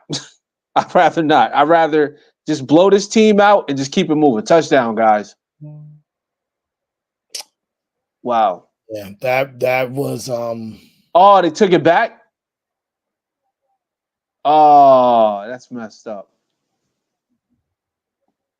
But anyway, but it's unfortunate that Jordan Love is going to be on a week-to-week kind of plan. Hopefully, he comes back in the next week or two because he's balling, man. He almost got 200 yards, but he's definitely, like I said, he's definitely somebody I would consider as top 10. But it's just his health injuries. I mean, his health issues. That's the only thing that's holding him back, man. But a win's a win. And hey, if y'all can get him back in about 2 weeks, you got a great opportunity to make a serious playoff run. definitely. So I still got the Lions for the division, but I picked Jordan Love for my MVP, but it don't look like that's gonna happen because he, like you said, he just can't stay healthy right now. Yeah, it's unfortunate, man. and the last NFL topic, because like I said, I want to switch over to the NBA. And I think y'all know where I'm gonna go. So I'm gonna get my popcorn ready. What is wrong with the Dallas Cowboys? Oh man, you go ahead first, R&B. I can't. Dallas is a dumpster fire. Everything is wrong with the Dallas Cowboys. I My goodness, agree. everything is wrong. Dak didn't play horrible yesterday, but he didn't save himself with those 2 interceptions either. So Right. this is another thing. Brock Purdy had, I think, 56 rushing yards by himself yesterday. Do you know Mhm. that's what Dallas had as a team total for rushing Mm. yards? They let Brock Purdy. No, they did. I don't even think they did have that. They let Brock Purdy outrun them individually by himself. Dak is a mobile guy. Why does he not run? Why is he not trying to run and pick up some of these yards to extend the chains and extend, you know what I'm saying, extend drives to, like Brock Purdy was doing yesterday. I don't understand why he don't do that. Like, Dak got -1 yard. is it too much money? Too much money to run now? He too rich to run, I guess. Man, fuck the Cowboys. That's what I say. Fuck the Cowboys and everything that rolled in with them. Jerry Jones, Oh too, man. racist son of a bitch.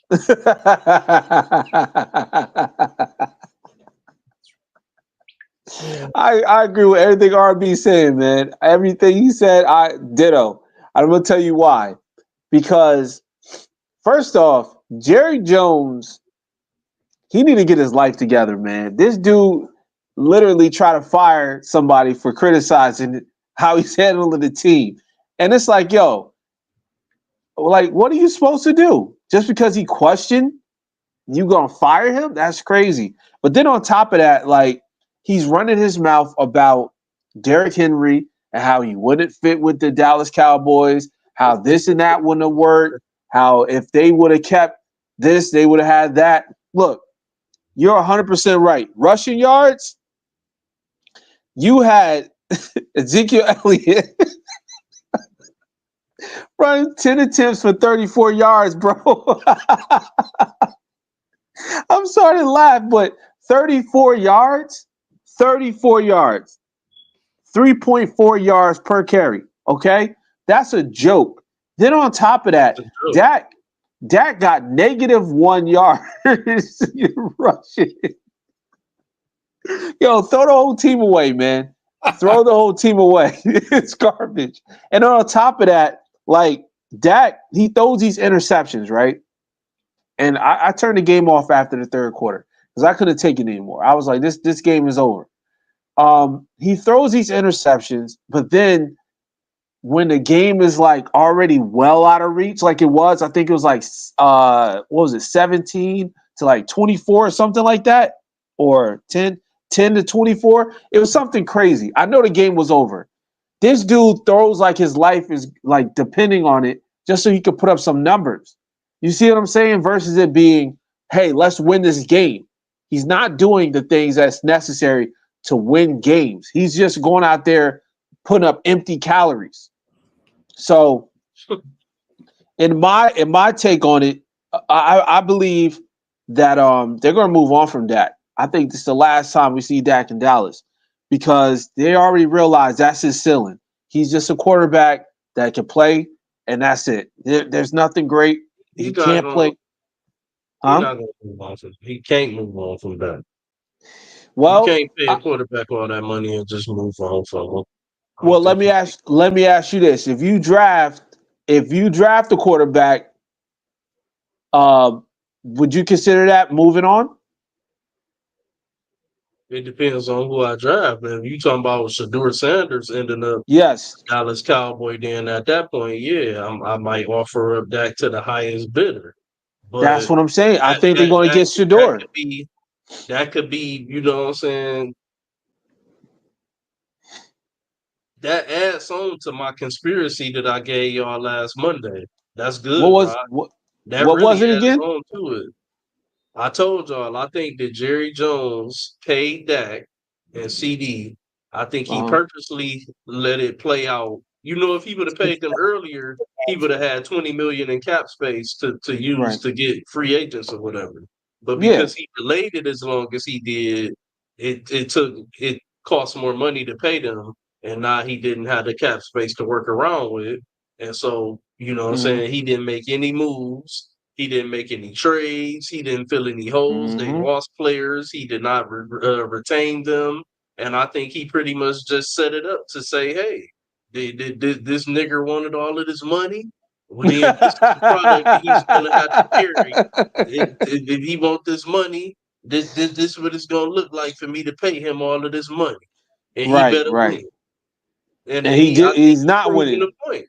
He's not winning, and he proved. I think he's trying to prove a point. And it wouldn't be if what you just said add to it, because I'm saying it wouldn't be a surprise if he don't naturally just don't give a fuck. Really, just don't give a fuck because he want them to end up being able to get Shedeur Sanders. I think that's the case. Yeah, I agree, and that's what I'm saying. That's what it's looking like. Because think about it, like people aren't even asking him about Derrick Henry. He's bringing it up. He's like, oh, yeah, well, you know, I don't think Derrick Henry would have fit here. They didn't even ask him that question. Like he it's almost like self-sabotage. You know what I mean? Like he's going on these radio shows, he's making himself look foolish. Have they won a game at Jerry's World this season? Have they won one? They on 4 at Jerry's World as well. Come on, you know, just like how the Bengals are.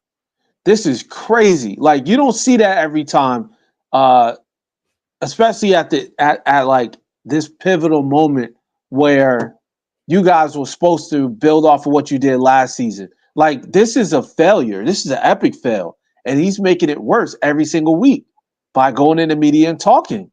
So I think you're right. I think he is intentionally tanking just so they can have this team blown up and bring on Shedeur Sanders.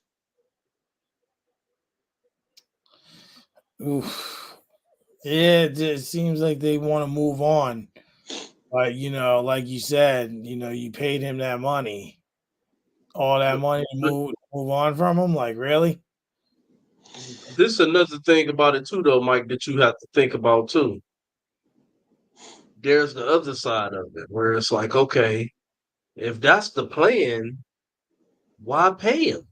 Right. Did you pay him to embarrass him? You get what I'm saying? Like that's why I feel like it got to be some type of he proving a point. Because why pay him? If you really wanted to tank, you didn't have to pay Dak, and you could have just let him walk away at the end of the season, and shit was still gonna be the same way. You didn't pay him. You didn't retain nobody. Maybe all you paid was CeeDee Lamb, whatever. You know what I'm saying? I think it would have been the same thing. Yeah. So why pay him? You paid him to prove a point. You trying to embarrass him. It's like you paid him knowing he was going to stink up the joint. Like any quarterback would stink up the joint when you ain't got nothing to work with. Especially when you don't got no damn run game. That shit's crazy. 30 yards? Like you said, Brock Purdy outran everybody. Stephen A. Smith said, "Who the hell is Rico Dowd?" I'm still trying to figure it out myself. And then I don't even think he played yesterday. Wasn't he hurt yesterday? Yeah, he was hurt. Matter of fact, they had Dalvin Cook out there. I think it was Dalvin Cook, right? Was he? Yeah, it was. They activated. It might have been because didn't they say he wasn't? Yeah, it was Dalvin. To like week 8 or something like that. Yeah. He was out there. He ran 12 yards, which is crazy. So I want to get in this one NBA topic before R&B hits its time. The Lakers are 3-0. Mm-hmm. The last time the Lakers went 3-0, they won a championship. Oh God. But be that as it may, your boy Raj, Anthony Davis. He's already hurt. No, he's lighting it up. He's not hurt. Just wait on it. Just wait on it, though. It's coming. You sound like with Stephen A. in Dallas. Just be patient. It can go wrong. It's true. It will go wrong. Exactly. But let's be honest. I ain't gonna put them bad Asperges out there on my Lakers. You know, I gotta say, watching a few games, you know, Anthony Davis has played phenomenal so far, and LeBron the other night had like 34, 14, and 10. So it's like, bro, what are you on? What are you on? And I you know, it's still early. It's hard to sign off on anything in the NBA, right? Right. But this team, they look like there's something different. I don't know what it is. You know, considering like all the criticism they've taken, you know, at least to this point, you know, we really can't judge anything till we're like 25 games in, right? But like, I don't know, they've started with this very strange energy that's not what we've seen the last few years. I hope Anthony Davis can stay healthy and play the majority of the season, you know, and if he, you know, get into the MVP conversation, right? You know, these 3 games, those are MVP numbers to this point. I mean, still too early to get that, but if he can sustain something like that through the whole season, and for what it's worth, I don't, they're talking about switching Bronny from the roster in the G League. Mm-hmm. We all watched the first game to watch history. They checked in together. It was a moment. They've had that moment. They've made that history. Now develop the guy into a ball player. Well, on the professional level, at least. Mm-hmm. But what are you guys' thoughts on Anthony Davis, the Lakers, and also JJ Redick's preparation? I read earlier, I think it was today or yesterday, that they had to prepare for a game. His sons had like a football game or a basketball game of some sort, and JJ Redick is at a car wash watching film on a phone or a tablet, because I feel like he knows what it meant to take this job, right? He knows what happens to coaches that take this job. It don't end up good.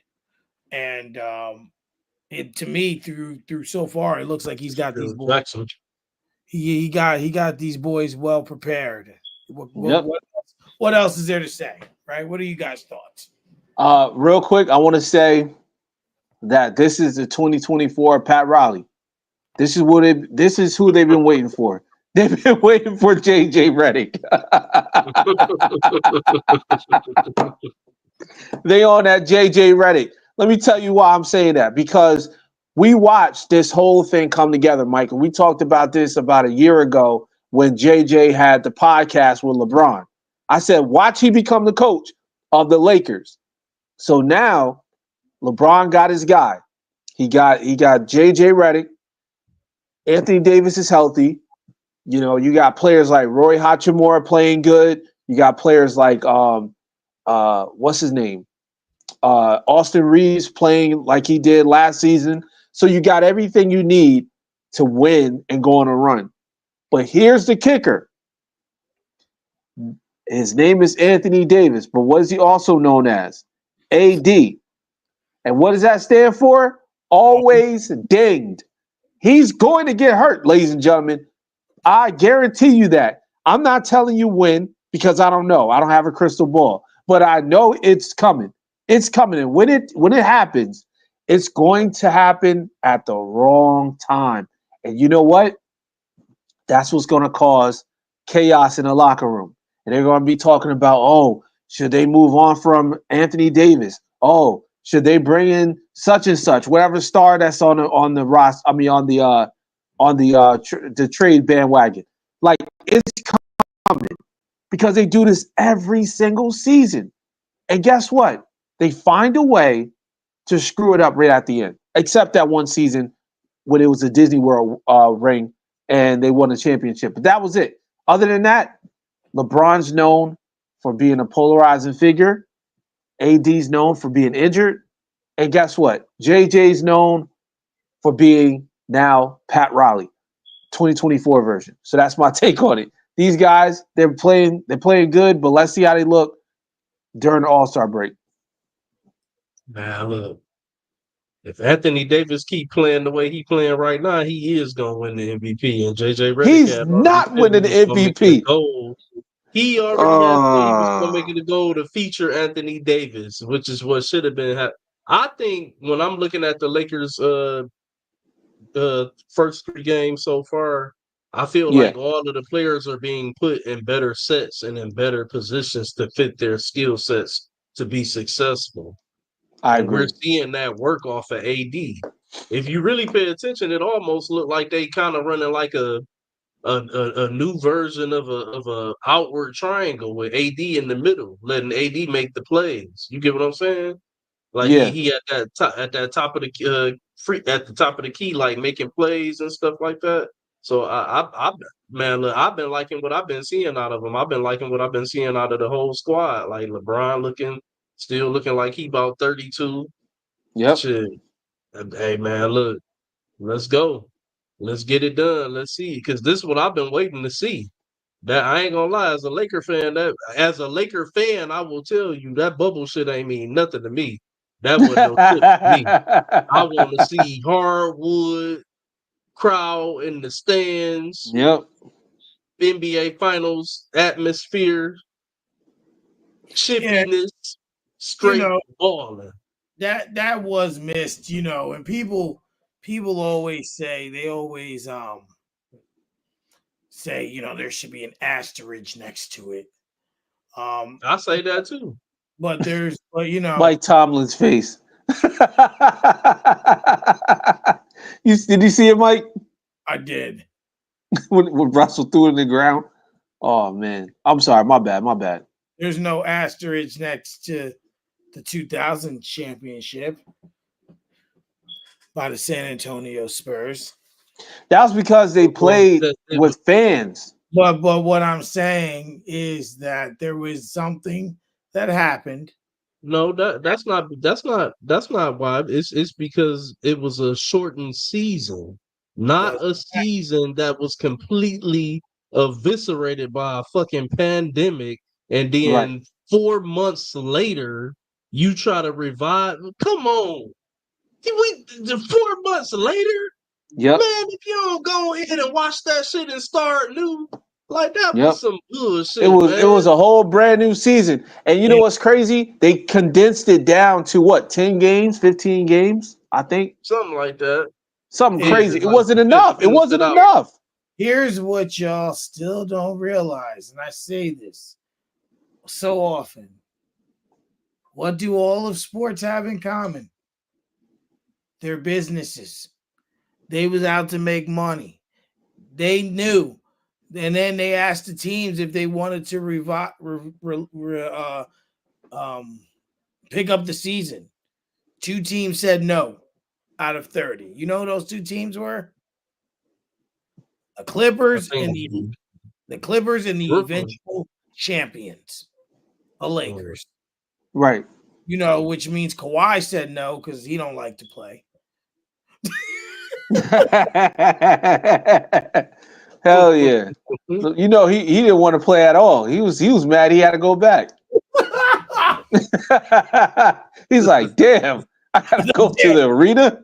I gotta go to Disney World.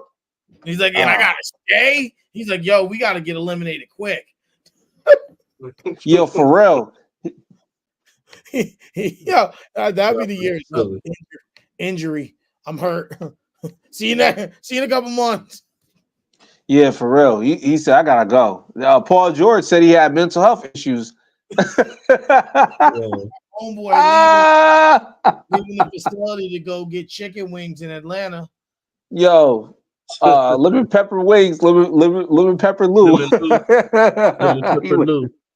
Lemon pepper Lou. He went to Atlanta go to KOD's. Also the Michelle Beadle and Jimmy Butler rumor. Oh yeah. Yeah, I heard that. I heard he was clapping that. Crazy. I heard it was some bubble booty popping. Yeah, it was bad. It was bad. Absolutely. Hilarious. So, Giannis, you out? I'm out of here. All right, man. See you next week. I'm gonna keep tuning in while I'm looking at my son. I'm out here. I'll see y'all next Monday, man. It was a pleasure. Thanks for Yes, sir. Yes, sir. No doubt.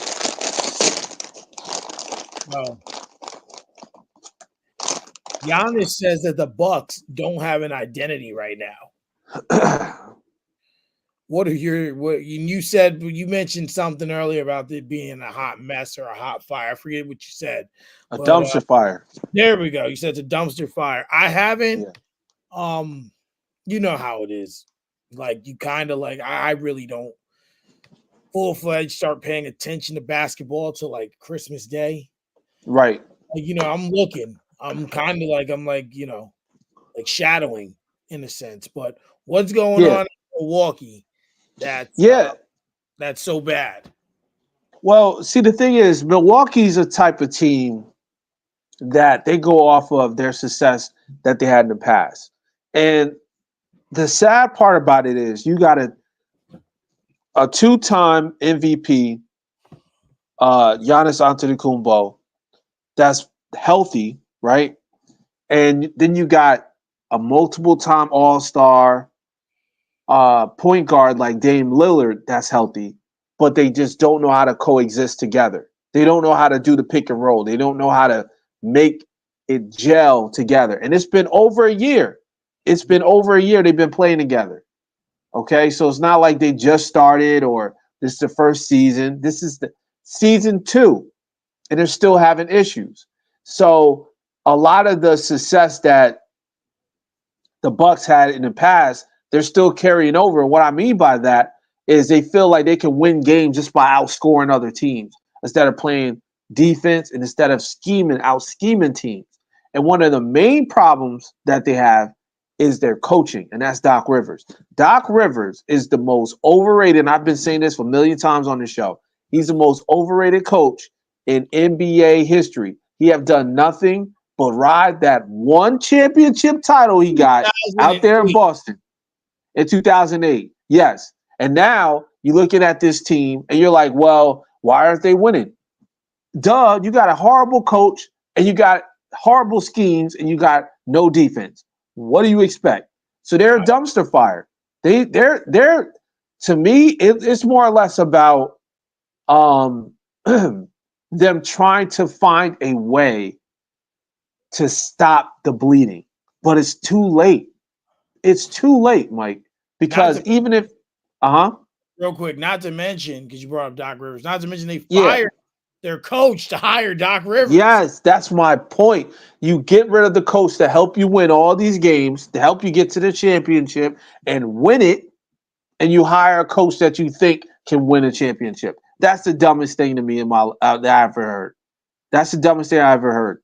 And on top of that, like, what makes this so crazy is you can see that Doc Rivers and Giannis are having issues.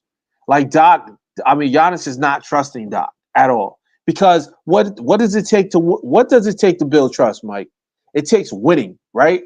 It takes actual results. There is no results with this guy. Well, the other thing too is it takes buying in.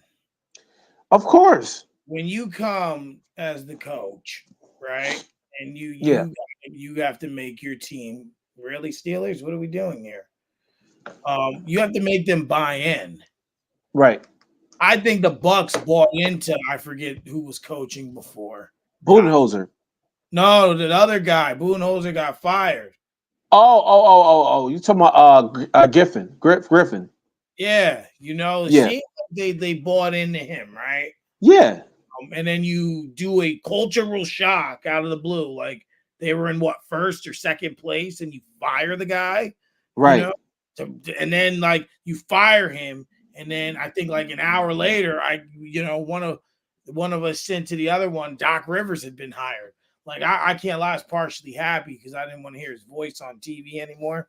Well, I think we all felt that way. I hope he don't get fired, like just for that reason, so that we don't have to like hear that raspy, nasty voice. Yeah, that was disgusting. But it's just rough, and obviously, to me, they haven't bought in to what he was doing. They haven't. Right. They haven't, and now, come on, defense. They haven't bought in to what he's saying, right? So yeah. Now you look at that and him not buying in, and now you look at everything they're trying to put together, and it's not working. It's not working. They're having a tough time. And not to mention, let's be honest, Doc Rivers doesn't know how to manage superstars. No, he doesn't. That's something that we don't discuss. You look at all those years he had, he won. He went to the finals with the Celtics. He won one and lost one. And then what's his coaching after that? God, he coached years. Nothing happened with them. Yeah, the Clippers. Yeah. And then Now no flag, homie. He coached the Clippers all those years. They should have Yeah. had at least under the Chris Paul, Blake Griffin run. They should have at least had one championship. I totally agree, and that's what I'm saying. It's to me, Mike. I think it's Doc Rivers don't know how to coach. I honestly believe he's a horrible coach. It's not about him winning a championship in Boston. It's the fact that he lucked up and had Paul Pierce, Kevin Garnett, Ray Allen, Rondo. Yeah, he lucked up. Rondo was a big part of that run. Yeah, that's what I'm saying. That was like, and even when he won the title with the Lakers, he wasn't the same Boston player, but he definitely was. He did exactly what he needed to do. He was a better shooter then. He had good defense still. He was still able to control the tempo. And the other thing was same thing with Philly. Philly didn't even say you need to win the title. You just need to get us to the Eastern Conference Finals. That's all we want. Get us to the Eastern Conference Finals. And what happens? He couldn't even do that. He can't, that's because he's not a good coach. I swear on everything.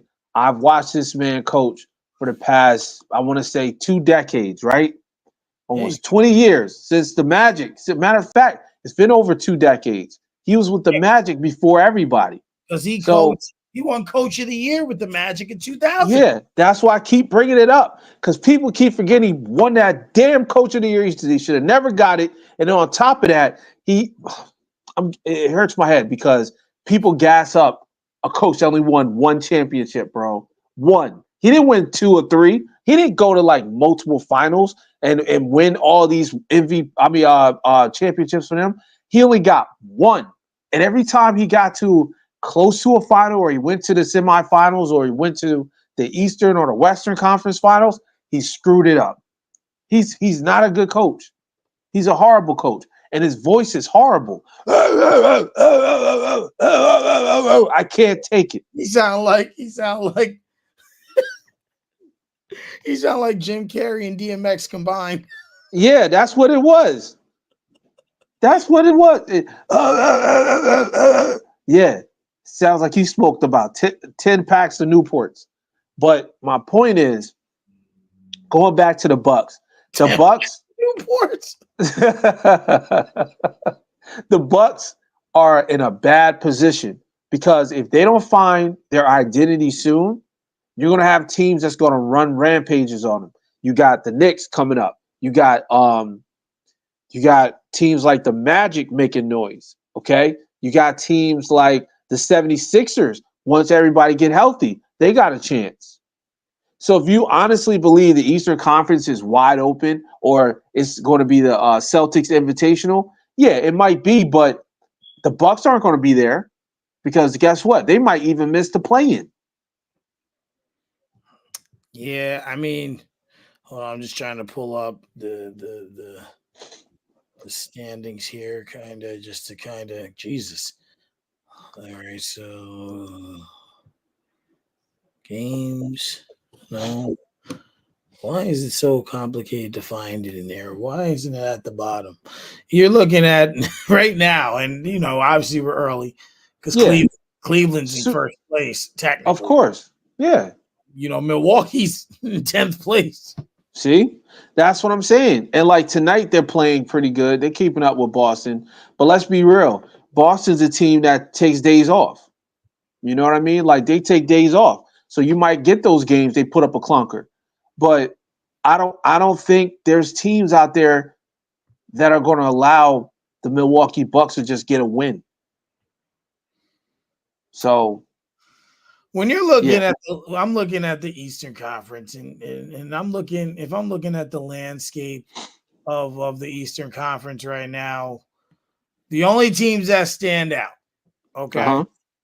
to me, is and when I say stand out means they're going to be a playoff team that I know. Cleveland's going to be there, right? Yep. Boston's going to be there. Of course. Knicks are going to be there. Hopefully. Well, just because of the landscape, I just think they'll get there by default, right? Yeah. I expect the Bucks to right the ship enough to get there, and then Philly. Okay. Oh my God, Steelers, you're killing me. So when you look at that and you look at everything with those 5 teams, you have other teams in the mix, like like Miami. They usually sneak in. I expect actually Orlando's another team I expect to be there. Looked right over them. But you have your teams, and that's what they need to ride on. Like that's what they need to realize. Like, okay, we won a championship recently. We are a team that's going to be considered to be in the mix. So let's get there. Yeah. And that's the thing. We can look at it like that, and we can say, okay, they can make a run, they can do whatever, but the Eastern Conference isn't what it used to be. Like there's teams that are very, very, very hungry. And I know we're in beginning stages and all that stuff like that, but there's teams like I mentioned, the 76ers, the Pacers, even the Hornets. The Hornets are balling right now, right? You got teams like the Pistons who are pushing, trying to get into the play-in. There's teams like, Atlanta, always in the mix of making the playoffs. The list goes on and on and on. So the Bucks being at where they're at, even 10 games in, let's look at this team 7 games from now. Even with 10 games in, if they screw up and go, let's say 3-7, that's still a bad look because you got teams, like I said, in the East that can go easily 5-5. And now you're trying to catch up. You're not focused on winning games to prove a point or winning games to get the chemistry together. You're trying to play catch up. Yeah. So that's my point. It's bad to see a team like the Bucks, who are now what's their record? 1-2. 1-2, and if they lose this game, which I think they will, they'll be 1-3. Yeah. And like I said, they fall back. Let's say 10 games from now and go 3-7. You got teams like the Hornet might catch up, and you don't want that. No, you don't want to. You don't want to leave any room for that. Yeah, and then there's injuries and people getting old, and it all plays a factor.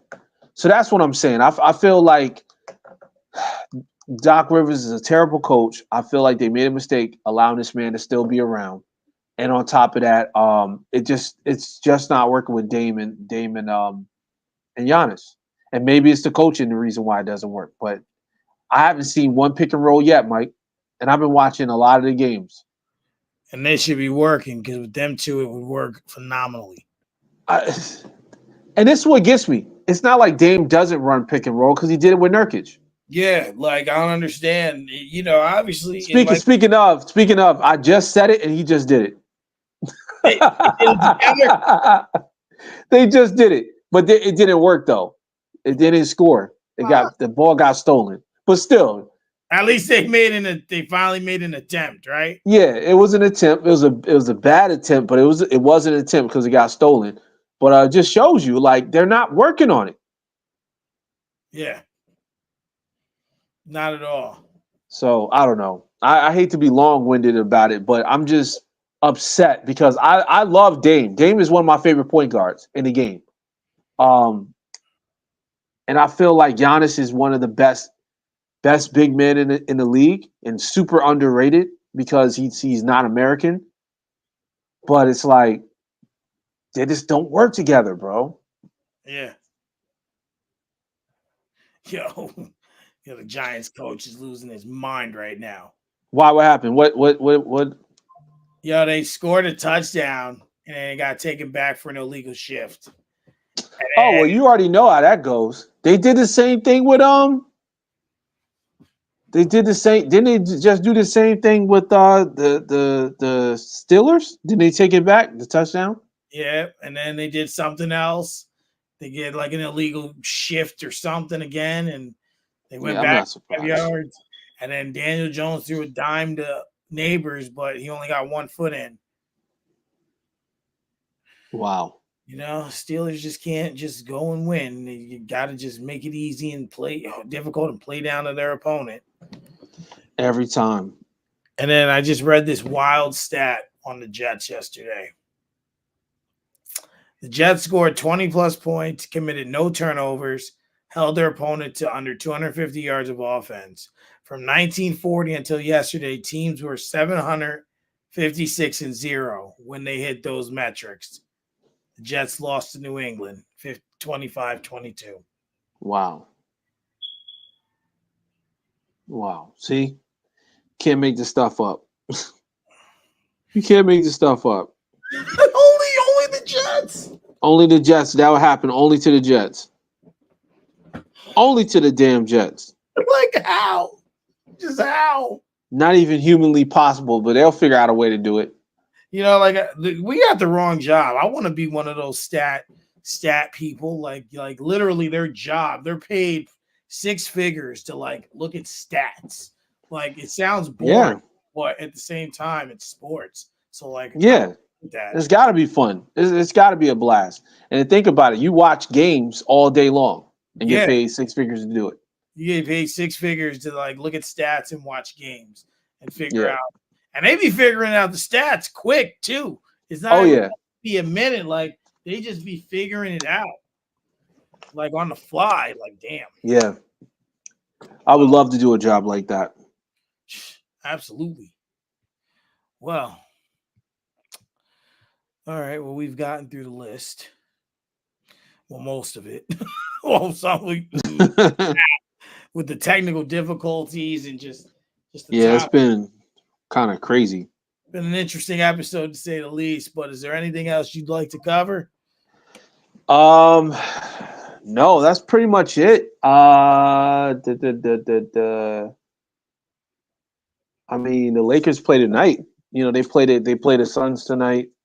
I know football's on right now, but I'm still keeping an eye on basketball as well.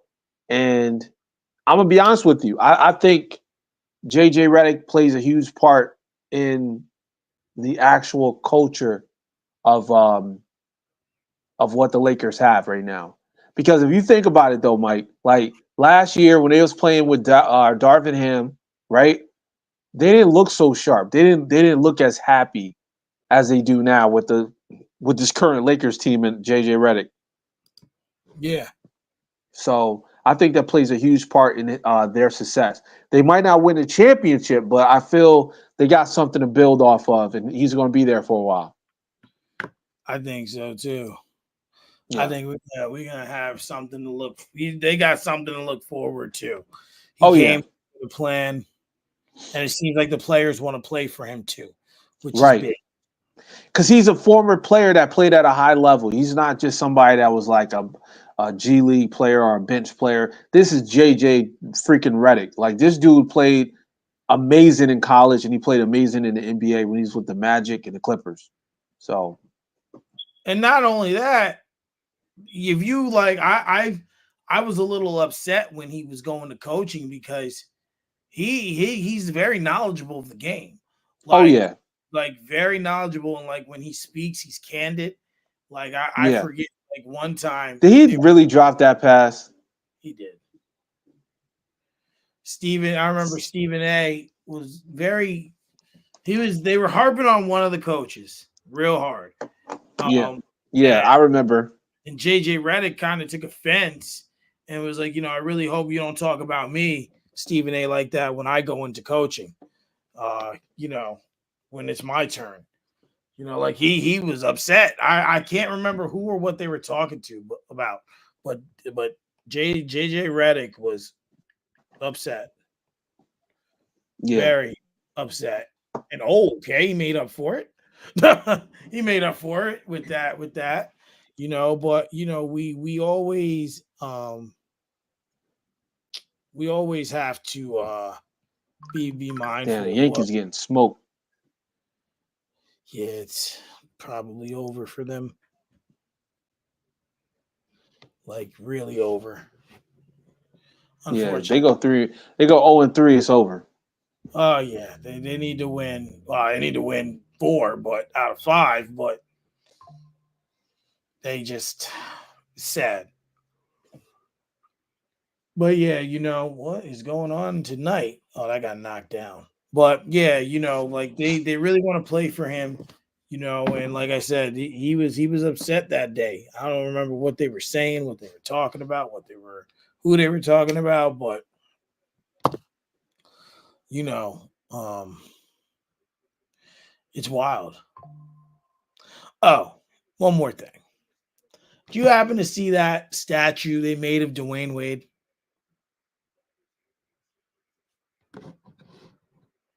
Uh-oh. Oh, yeah, some movement. There we go. Can you hear me?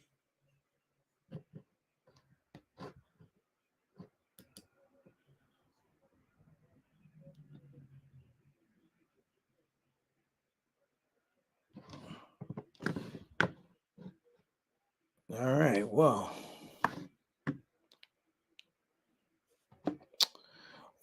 looks like we are frozen again. We've reached the 2-hour mark for this evening. So, we're going to I'm going to end the stream. I want to thank everyone who's tuned in, via Facebook, Instagram, or you there? Yeah, we're all messed up. Anyone who tuned in via any of the social media outlets, we're still posting, still growing.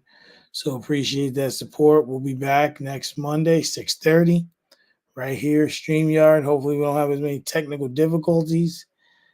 Tomorrow I'll be on with Lady Miz on Honest Hour, and we're going to talk about everything.